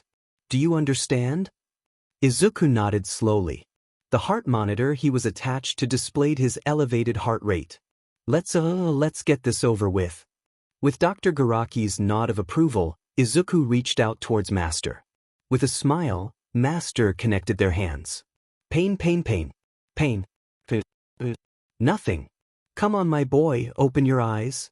Waking up was like trying to run up wind in a monsoon. His body just wanted to give in, to let himself continue his rest. Something in the back of his mind screamed at him to wake. Waking up was very important. There you go, just like that. Let me see your eyes. Izuku groaned softly, his face twisting in slight irritation as he finally woke from his coma. Funnily enough, it was more restful than when he died. He slowly peeled his eyes open, fuzzy shapes of light slowly came into focus. A man with white hair, intense back eyes, and a strong jaw was leaning over the side of his bed. He was smiling broadly and brightened once Izuku opened his eyes. Hello there, Izuku, welcome back. Izuku had no idea who he was. Izuku slowly backed away, limbs still heavy from the medications and sleep. Who are you? The man chuckled deeply and took a seat. My boy, it's me, Master. Izuku almost couldn't believe it. He knew that his quirk was powerful, but the amount that Master's body had changed was astounding. All of the scar tissue was gone, his eyes had grown back, all of his features were unmarred and prominent. Even though many of his injuries had technically healed, they were all gone. Wow, you look different. That I do, I haven't looked this good in decades, Master said as he leaned back in his chair. Izuku had never seen him smile so genuinely. You're amazing, Izuku.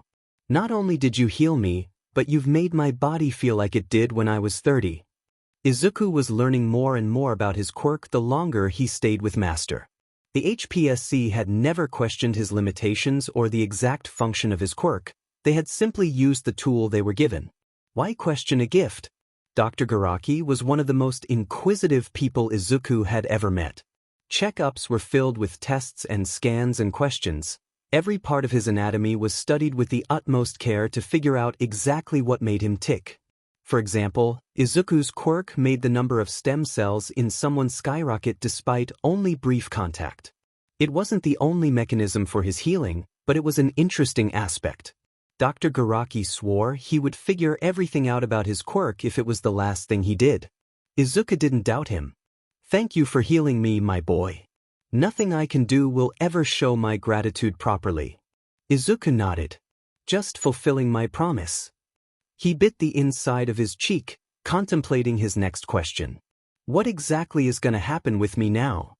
Master pet his head to the side, seemingly in confusion. What's going to happen to you? Did you think we would only keep you around to heal me? Izuku didn't answer, but that was enough for Master to know. Izuku-no. When I introduced you to Tamura, I called you Izuku Shigaraki. That makes you more than my protege, it also makes you my son. Master gently ruffled Izuku's hair. Izuku was left wordless. He had no idea how to respond to the man that had been the reason for his continued life. His existence with this man was confusing to say the least. He was brought back for the use of his quirk, but the man seemed to actually care about him. The HPSC only kept him healthy so he could continue to heal and help others. But Master? Master gave him the choice. Heal Master and keep his work. Give up his quirk and live a normal life. It was his choice to not heal Tamura. Tamura still wasn't healed, he was still missing his fingers. He wasn't used to choices. He wasn't used to being seen as a quirk, not a tool. I know you had a family that loved you, but I want you to join my family. We will do everything we can to help you reach your goals if you help us reach ours. Izuku, will you stay? Given the choice, Izuku had to say yes. What has he done? Izuku wasn't sure how he felt. He had always been told that saving lives was his purpose. He had always been told that death was never the answer, but the HPSC had already been proven to be liars. Abuse and murder mostly. He dabbles in fraud. Charges never stick because he's big money. Stain stood up from the ledge. Since justice can't find him, we'll bring it to him. He led his student away from the edge and down the side of the building. They wove their way through the shadows to a nicer part of town. It was a part of town that Izuku could never hope to live in. It was for old money and the powerful. He was neither. They eventually came upon a bar that was a tad dingy for the area. It was the kind of bar that looked away when something happened, so it was perfect for the wealthy without morals. "Wait right here," Stain said as he left Izuku in the alley next to the bar. Izuku fiddled with his hands as he waited for his teacher to return. He returned a few minutes later with a squirming and fighting man. "Meet Hajime Zenkaku, a waste of space and oxygen." Zenkaku was roughly shoved to the ground. Before he could try and push himself up, Stain sliced his arm with his sword.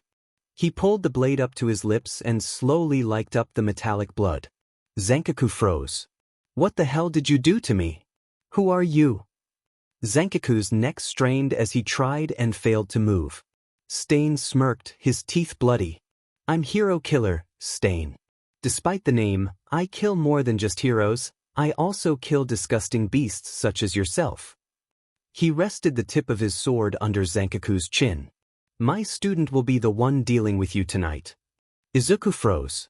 He knew that someone would be dying tonight, but he didn't think he would be doing the killing.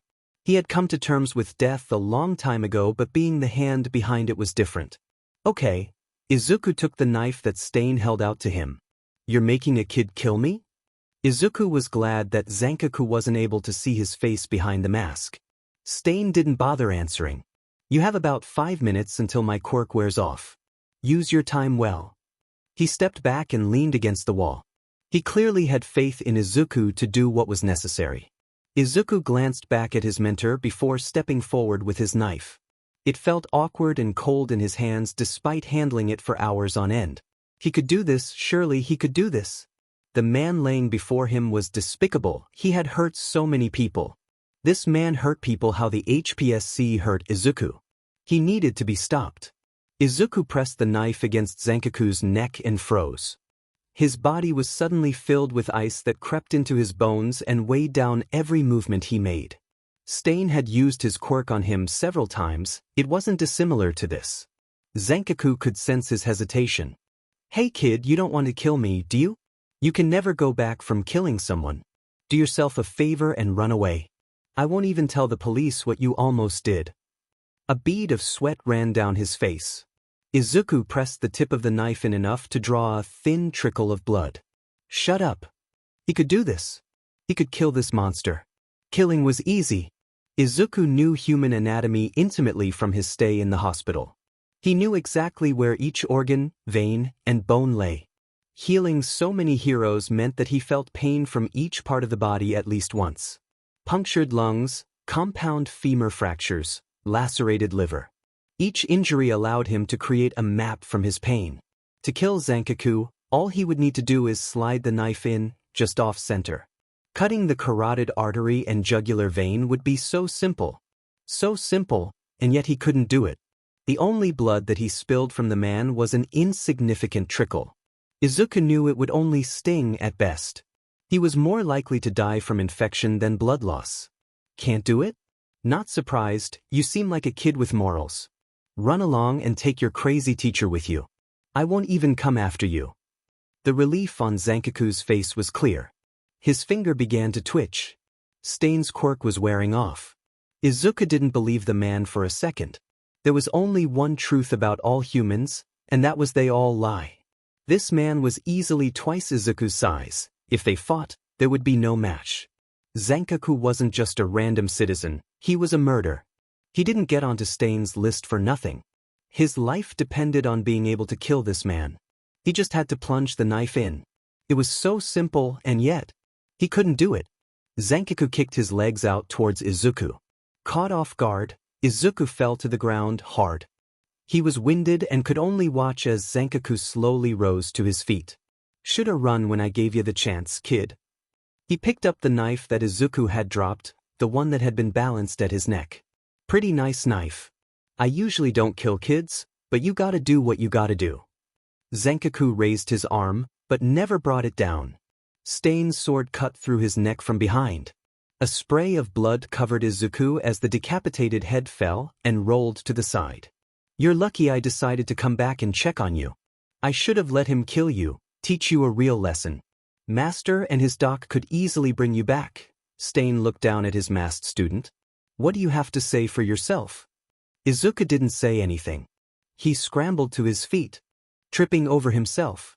Without a second glance, he took off running into the night. Despite the time of night, there were plenty of people out on the street, likely because it was a nicer neighborhood. There was no need to worry about criminals, as the best heroes made their presence well known in the area. Izuku didn't look at faces as he ran. If he did, he would have seen faces filled with horror at the blood dripping off of him. He crashed into people, into couples, but he wasn't conscious enough to care. He darted into a dark alley, the first he had seen for blocks. Once he thought he was safe in the shadows, he ripped off his mask and emptied the contents of his stomach. He retched and gagged violently, hurting his throat as he was unable to stop himself. Izuku staggered to his feet, leaning heavily on the wall. He slowly made his way further down the alley, towards the other opening. His head was down as he walked. He didn't even notice the shadow appear in front of him. The ground met Izuku as he lost his footing once more. This time, he didn't try to get up. Izuku! A confused and awed voice asked from in front of him. Izuku Midoriya? Is that you? Izuku looked up and saw something from his nightmares. It was a nurse wearing slightly stained scrubs, clearly having just finished a shift at the hospital. At the HPSC hospital. This very nurse had hooked up his for morphine countless times. She had given him a book on his birthday. Izuku's voice was rough from the acid of his stomach. I don't know who you're talking about. I'm not Izuku. He wanted to pull his mask back on, but it was still soaked in blood and gore. It is you. The nurse's face brightened. I can't believe you're alive. How did you survive? She fumbled through her purse, clearly searching for something. I have no idea who Izuku Midoriya is, leave me alone. Izuku quickly stood up and tried to walk out of the alley. Before he could go more than a few steps, the nurse grabbed his wrist. Let me go. No, I can't let you disappear. Do you know how long we mourned you? You were our best worker. She pulled a cell phone out of her purse. I'm taking you back. We can go back to how things were before. You won't have to live on the streets anymore. Go back. Go back. No. A feral scream ripped out of Izuku's throat as he fought against her grip. I refuse to go back. You can't take me, I won't let you. She wrapped her arms around him tightly, only struggling slightly. Despite Izuku having more training, she was still an adult that dealt with unruly patients regularly. She dialed a number as she held him tight. Stop fighting, Izuku. This is for your own good. She pinned him against the wall and put the phone on speaker. Dr. Tanaka? I found Izu. Stain always said to keep a knife on hand. Izuku stared at the bloody gash on the nurse's neck in horror. His hand shook as he held up the knife once again. Her hands scrabbled at her neck, trying to stop the bleeding. All she managed to do was spread the blood further. Her eyes were wide in fear and pain. Izuku pushed her to the ground, held the knife above her. I'm sorry, he knew she wouldn't survive the cut. She would drown in her own blood or bleed out. Neither would be quick. I'm sorry. He brought the knife down clumsily towards her chest. Please let her die quickly. I don't want her to suffer. I didn't want to kill her, but I can't go back. I can never go back. Nothing will make me go back. There was no scream of pain. There was no gasp of shock. There was only a faint gurgle. After the 7th stab, the nurse's body went limp. Her eyes were glassy and unfocused. She was dead. Izuku threw the knife across the alley and pushed himself away from her body. He hugged his knees to his chest and hid his face in hopes of blocking out her image. It wasn't long before he started to sob. Izuku didn't notice when Stain entered the alley. He didn't notice when crushed cell phone under his boot, severing the call. He didn't notice when he pulled the wallet from the nurse's scattered purse. Congratulations, Izuku. Stain squatted down next to his student. You're a murderer.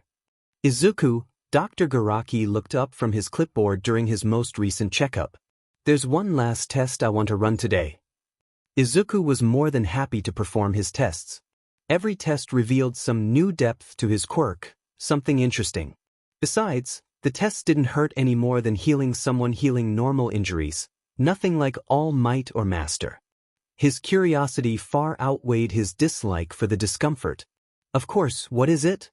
Dr. Garaki smiled at the small boy sitting on the exam table. I want you to try and heal someone. I assume there's something special about their injury?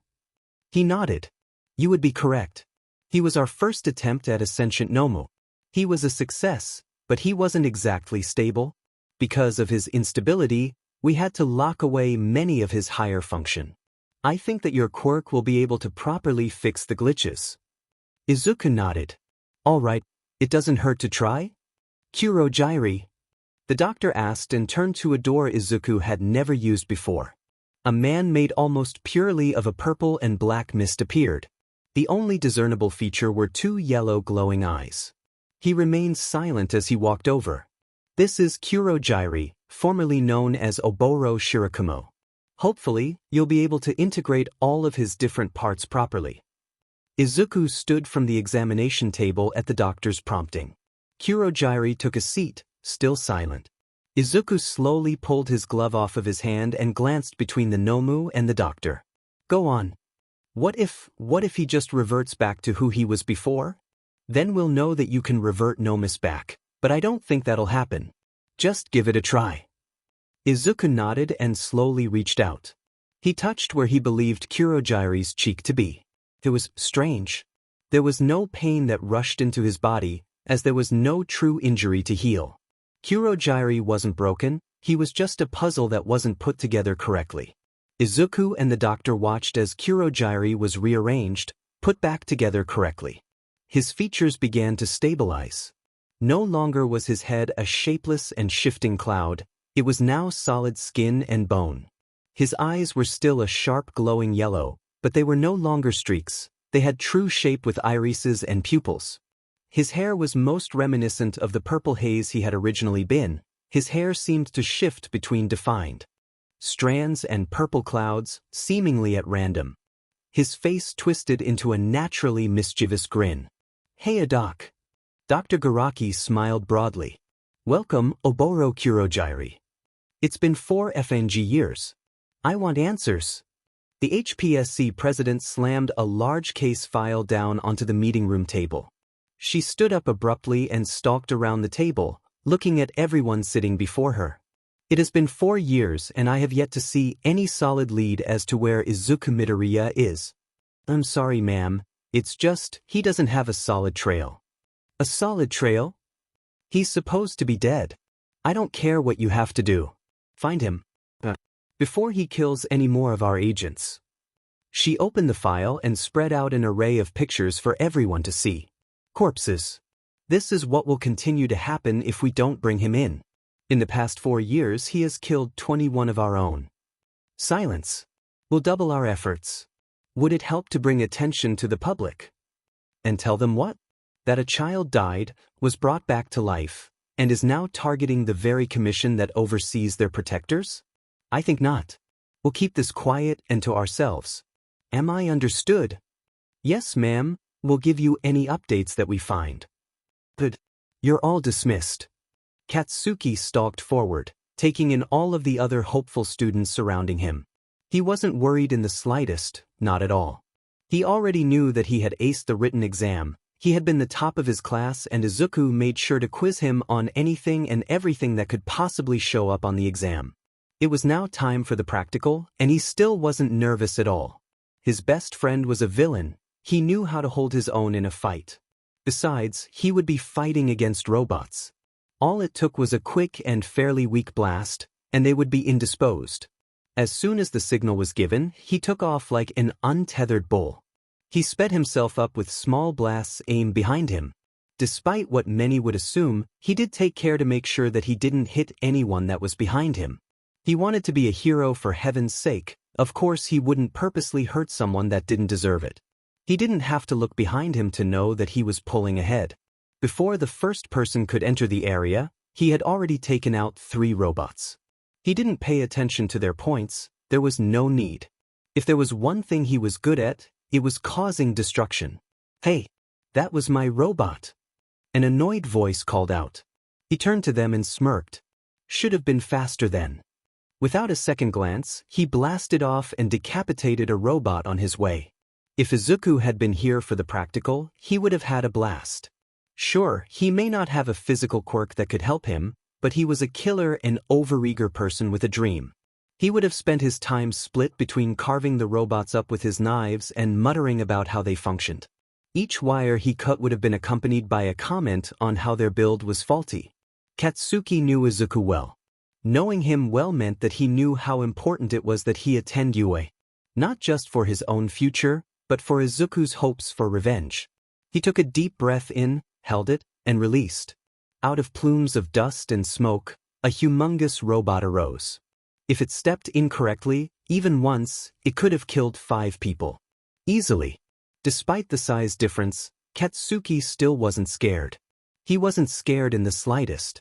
His eyes showed him a robot that could easily kill him, but he knew that it wasn't designed to kill.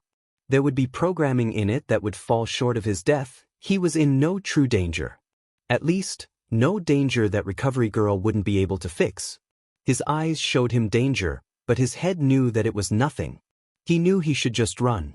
He would get nothing out of destroying the thing. At least, he wouldn't get any points. Katsuki was about to turn away before he saw her. A girl was partially buried underneath the rubble, directly in the path of the 0-pointer. The robot wasn't designed to kill, but she was already badly hurt and buried. Who's to say her death wasn't possible? Katsuki knew that she was too far away to help in a conventional way. He wouldn't be able to get her out of the rubble and out of the way fast enough. His only option was to take it down. Katsuki took a deep breath in, held it, and released. He focused his gaze on every weak point in the robot. They weren't very hard to find, all they were was joints and exposed wires. Rushing up on the robot when it was in the middle of taking a step unbalanced it easily. A few well-aimed, powerful blasts were enough to make the joints creak and crumble. He didn't take time to revel in his success. Just as fast as he had approached, he blasted away to get out of the way of falling debris. The carcass of the once imposing robot looked far less scary after its death. He used the edge of his shirt to wipe the dirt and sweat from his face. When he looked over, he saw the girl floating the debris off of herself. Why she didn't do that in the beginning, he couldn't be sure, but all that mattered was that she wasn't dead. There was no question he was getting into Yue.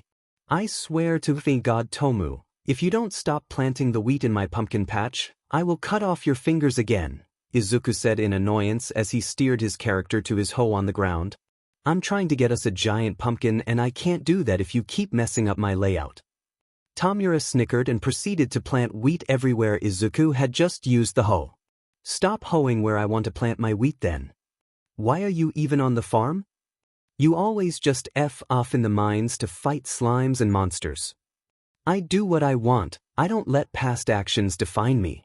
So, your entire personality isn't just, I accidentally killed my entire family and I'm now edgy?" Izuku leaned away from Tamura, out of his reach. He rolled his eyes audibly. "You're effing brat, you know that? And you're one to talk Mr. Orphan Nurse Broccoli. Calling me broccoli stopped being funny after the first 9 times. Not 10 times. No, I refuse to admit that you've been funny enough times to count into the double digits." Tamura grunted softly as he planted his last wheat seed. He steered his character towards a storage bin and began to sort through the seeds. "I don't see how you can just stay on the farm the whole time and not get bored. I don't just stay on the farm, I also fish. I also like to with Pierre by only gifting him tortillas." "Why tortillas?" "He hates tortillas." Tamura snorted softly. "He deserves it." Just as he did with the wheat, he began to haphazardly plant the grapes. This was a bit more annoying, as grapes lasted for multiple harvests and wouldn't allow you to walk through them. "Yeah, I'm done with this. I'm gonna go kill some lava crabs. You're a FING menace. I hope you pass out in the mines and get robbed." If one were to tell Izuku or Tamura that they would have a joint farm on Stardew Valley when they had first met, they would have laughed in your face before. Well, Izuku would have laughed and Tamura would have attempted to decay your face. In Izuku's experience, it wasn't fun at all. Against what most would expect, their relationship improved after Izuku died, and after Izuku cut off Tamura's fingers. Tamura is used to getting what he wants when he wants. He doesn't like you right now because you don't do as he says. He needs to learn that he can't always get what he wants. Once he learns, he'll warm up to you, Master had said one day. Just give it some time. Will I have to heal him even if he doesn't like me? Master shook his head. Only heal him when he directly asks you to. He thinks I'll force you to. He needs to right this wrong with you. I want you two to be brothers, not nemesis. It was rather strange. Izuku couldn't pinpoint where they moved from nemesis to I don't hate you, but I don't like you, from awkward acquaintance to I still don't like you, but I would kill for you. Neither liked the other, but they were definitely closer to a brotherly relationship than they had been in the beginning. Video games helped. Izuku hadn't ever touched a single video game. Tamura had been absolutely appalled and set aside all of his feelings of hatred and distrust to show the younger boy everything he had been missing. They never worked together well in the games, but that was the fun part. Tamura messed up Izuku's farm layout in Stardew Valley, and Izuku refused to heal Tamura in every battle game. Why the F didn't you heal me? You were right there and you let me die. I'm a healer in real life, I didn't want to be a healer in the game. You pushed me to be effing Mercy and I don't want to be Mercy. Izuku sneered a bit as he replied. If I'm gonna be Mercy, I'll be the worst Mercy ever. Kenji with each other was how they showed their begrudging affection. Tamura pumped his fist in excitement after he defeated a rather difficult lava crab. Do know what Doc wants with you later? Izuku shrugged vaguely. Something with quirks probably?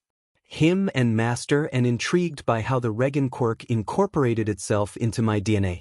I think they've been trying to replicate it, don't know if it'll work. Your quirk is seriously effed up. Whatever you say, Duke Dusterfucker.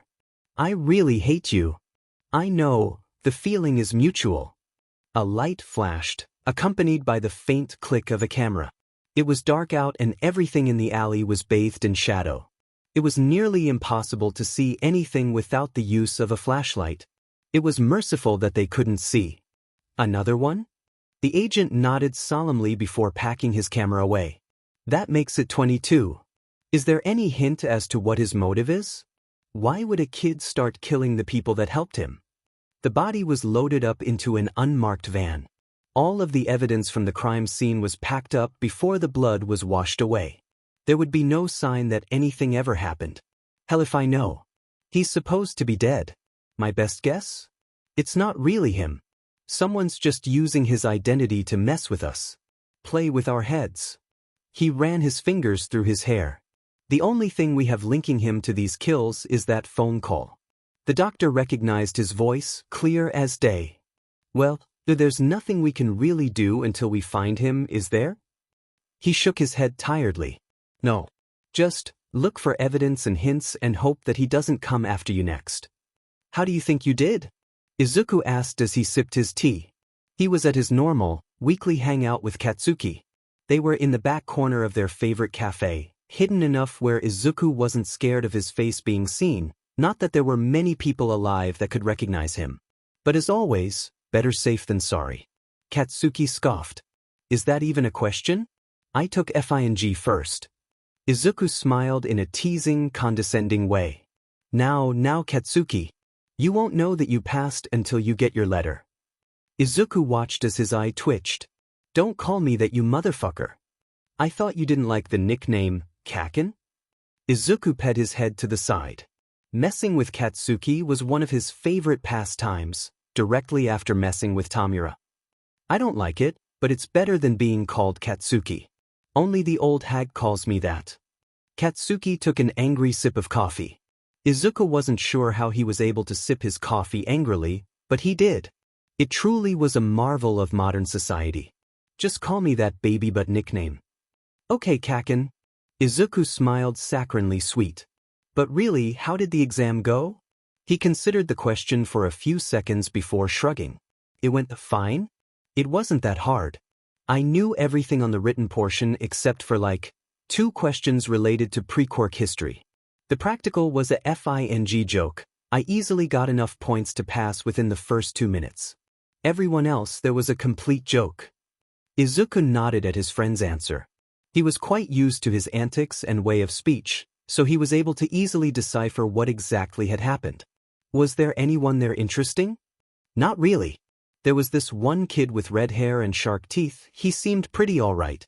We didn't really talk at all though. Makes sense, you were both trying to focus. Katsuki grunted in agreement. With one final sip, he finished off his coffee. What have you been up to? Stain still running you ragged? Yeah, but that's nothing new. He's a hard butt and an a-hole. He looked down into his almost empty cup. Swirled the tea around as he continued. He's been letting up a bit recently. Says I have enough skills to purge society of all of the unrighteous scum without his help. That's his way of saying I'm ready to leave the nest and go off on my own, I think. Thanking God, that guy's insane. No more insane than I am, honestly. Izuku finished off his tea, making a face at the bitter leaves that ended up in his mouth. Okay, but like, your man-made crazy he's homegrown crazy. That makes absolutely no sense. Yes, it does. He's crazy because of the sheet that he did. You're crazy because of things others did to you, Katsuki said in a harsh whisper. There's a difference. The difference is that he'll get a normal straitjacket while the insane asylum might let me customize mine. I'm thinking of natural colors. I hear they're calming. That, or sequins so I can blind the doctors and guards. Katsuki dropped his head onto the table loudly. You're effing impossible. I know, darling. I try. Izuku grinned mischievously. Katsuki couldn't tell if it was his, I want to TP the police chief's house, grin or his, I want to set a bank on fire, grin. It was very hard to tell as they were very similar. You know how people used to read tea leaves to tell fortunes? What do you think my tea leaves say? Izuku asked as he flipped his cup around for Katsuki to see. Katsuki gave him an exasperated look before taking the cup. He looked at the contents for a few seconds before thinking of his answer. They'd say that you need to stop bothering me, otherwise you'll die for a third time. I've already died 3 times. What? When the hell did you die again? Well, the first time was at the hospital. The second time was Tomu. Third time was with Stain. Fourth time was with Stain. Fifth time was with Stain. Sixth time was... Let me guess. Sixth time was with Stain. Yeah. Izuku said brightly. How'd you guess? Katsuki sighed loudly and shook his head. You're effing impossible. But you luo me. Katsuki stared Izuku down for several seconds, not blinking. He took in the sight of his grinning, but scarred friend. Life hadn't been easy for either of them, but especially for Izuku. He never thought he'd care for someone so much. Katsuki loved his parents, sure. Would he kill for them? Probably. But would he risk his future for them? Most likely not. Would he risk his future for Izuku?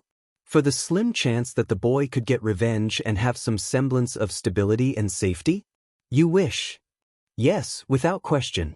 The day smelled strongly of decay. It wasn't the crisp smell of autumn, of leaves dying so winter could be welcomed. It wasn't the smell of plants withering away to create nutrients for spring to use. No, it smelled purely of decay.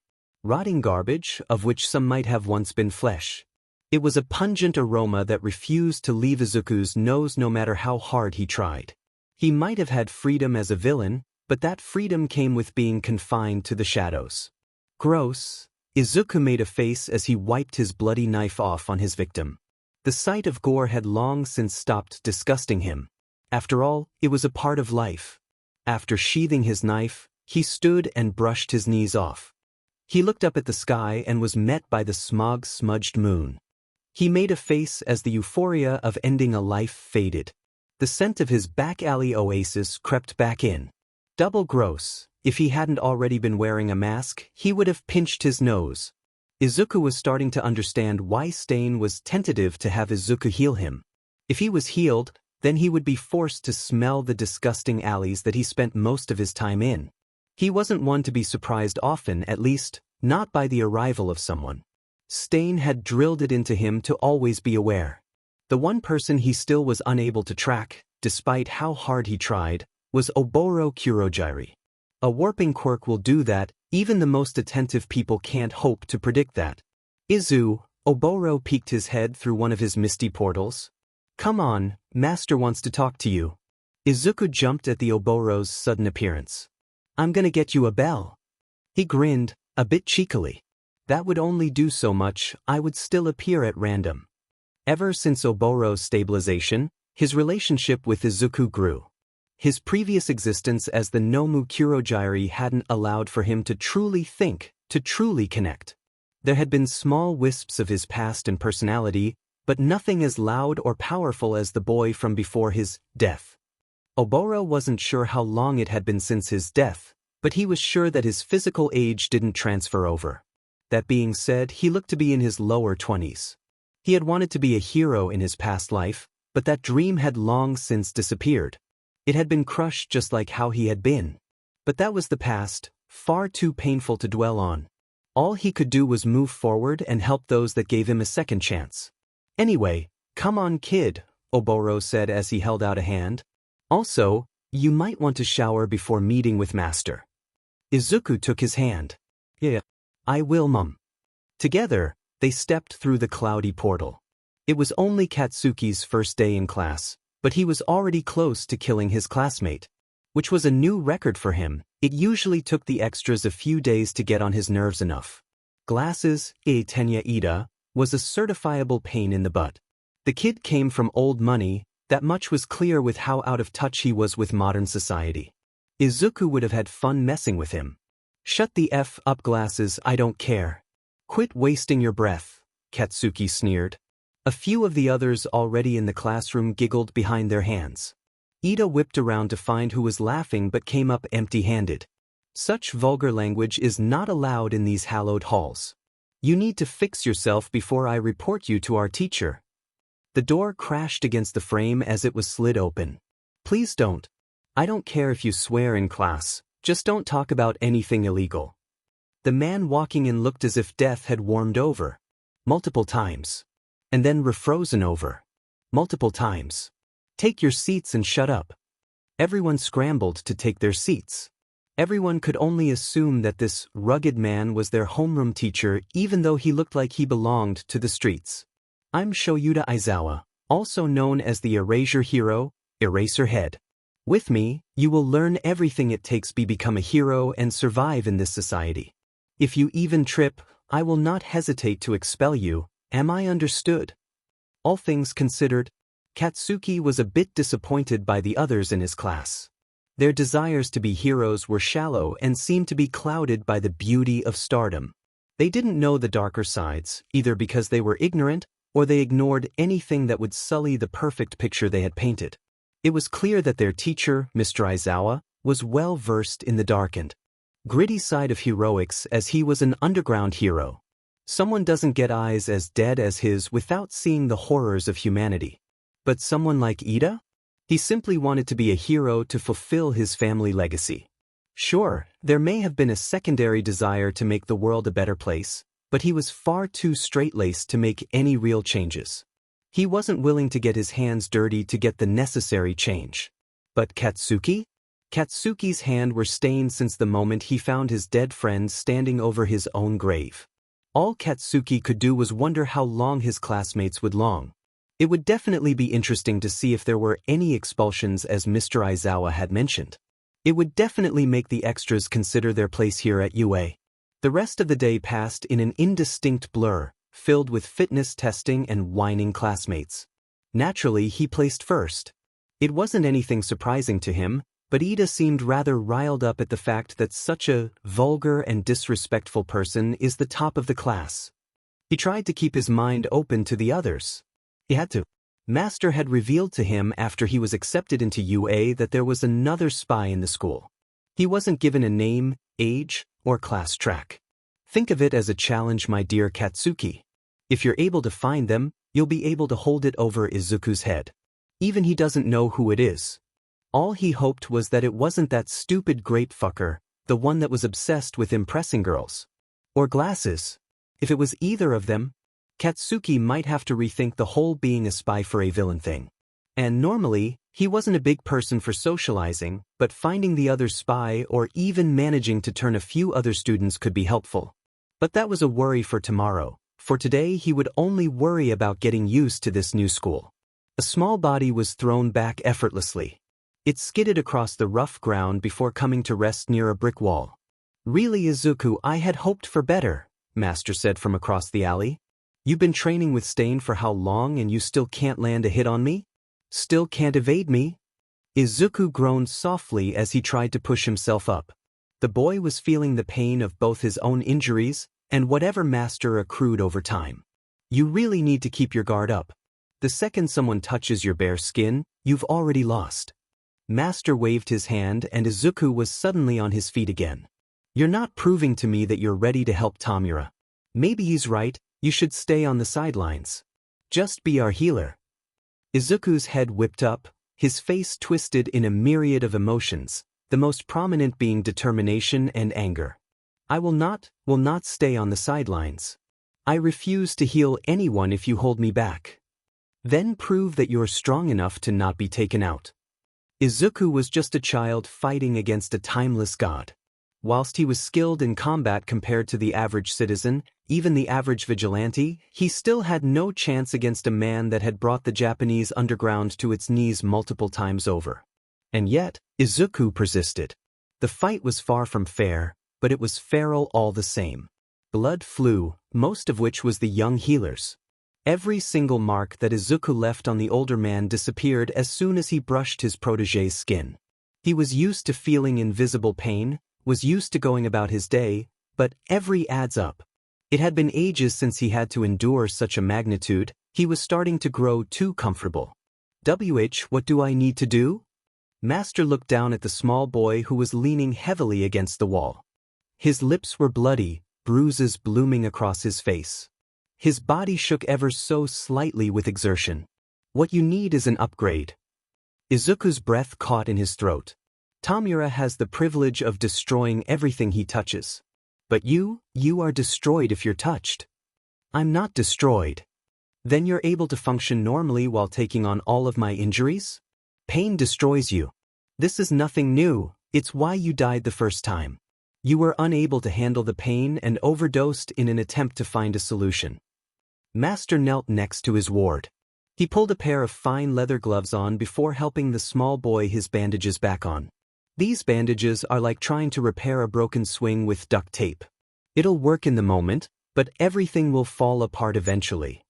Izuku looked down at the bandages covering his arms. "Help me become stronger." Master smiled softly before pulling the tired boy into his arms. "Of course, my boy.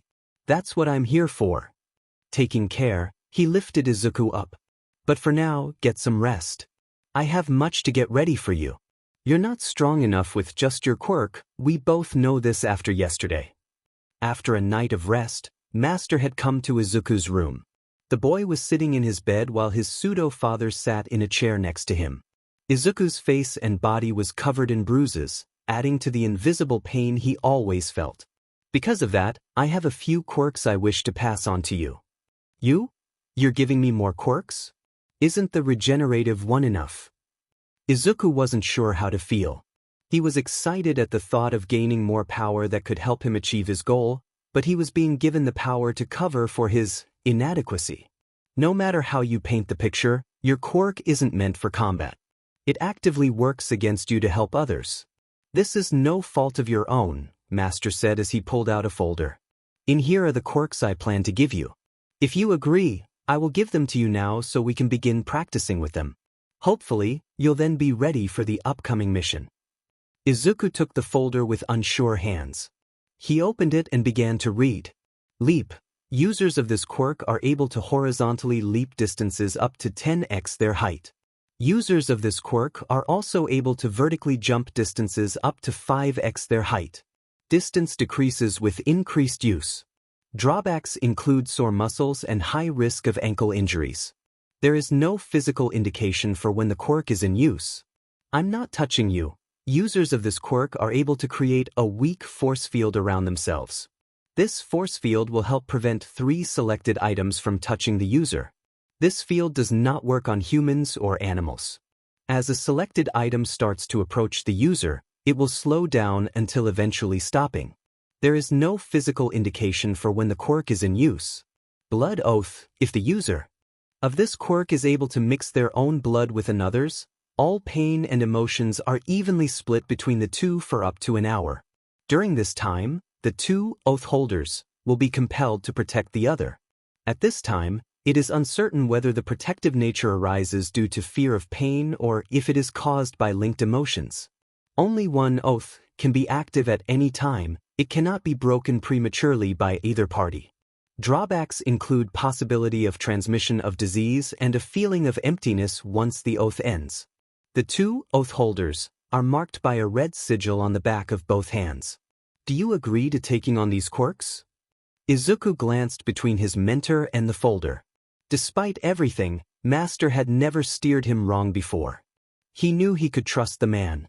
Yes, I'll accept these from you. And with that, the future was sealed. Down in a small cemetery, a man dressed in black kneeled before a small grave. There was nothing particularly interesting about the plot of land. It was unassuming in all regards. There was a thick scent of decay in the air. It wasn't from the destruction of leaves in autumn, but rather from the death of flowers left at the graves.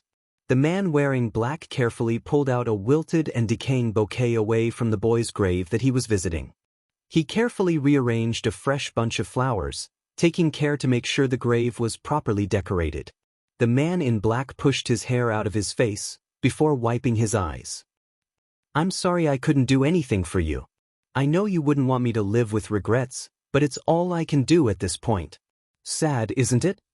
He chuckled weakly before bending over on himself. There was no one else in the cemetery. The man in black was utterly alone as he knelt at the grave. God, you were always so annoying, but still, I'd give anything to have you back again. Hisashi's not much better. A sharp gust of wind blew the man's hair into his face, but he didn't care in the slightest. The man was a regular visitor. He had come in much worse weather than clouds and whipping winds. His own comfort was nothing he considered when visiting his old friend. You all probably aren't surprised by this, but I won't be updating this FIC any longer. I started writing this while I was neck-deep in college and stressed beyond belief. People have asked about updates and I get it. I promised I would update, but I simply can't anymore. If anyone would like to continue this story with their own ideas plot, go right ahead. I may come back to writing Bnha in the future, but not this story. Thank you for reading and sorry again.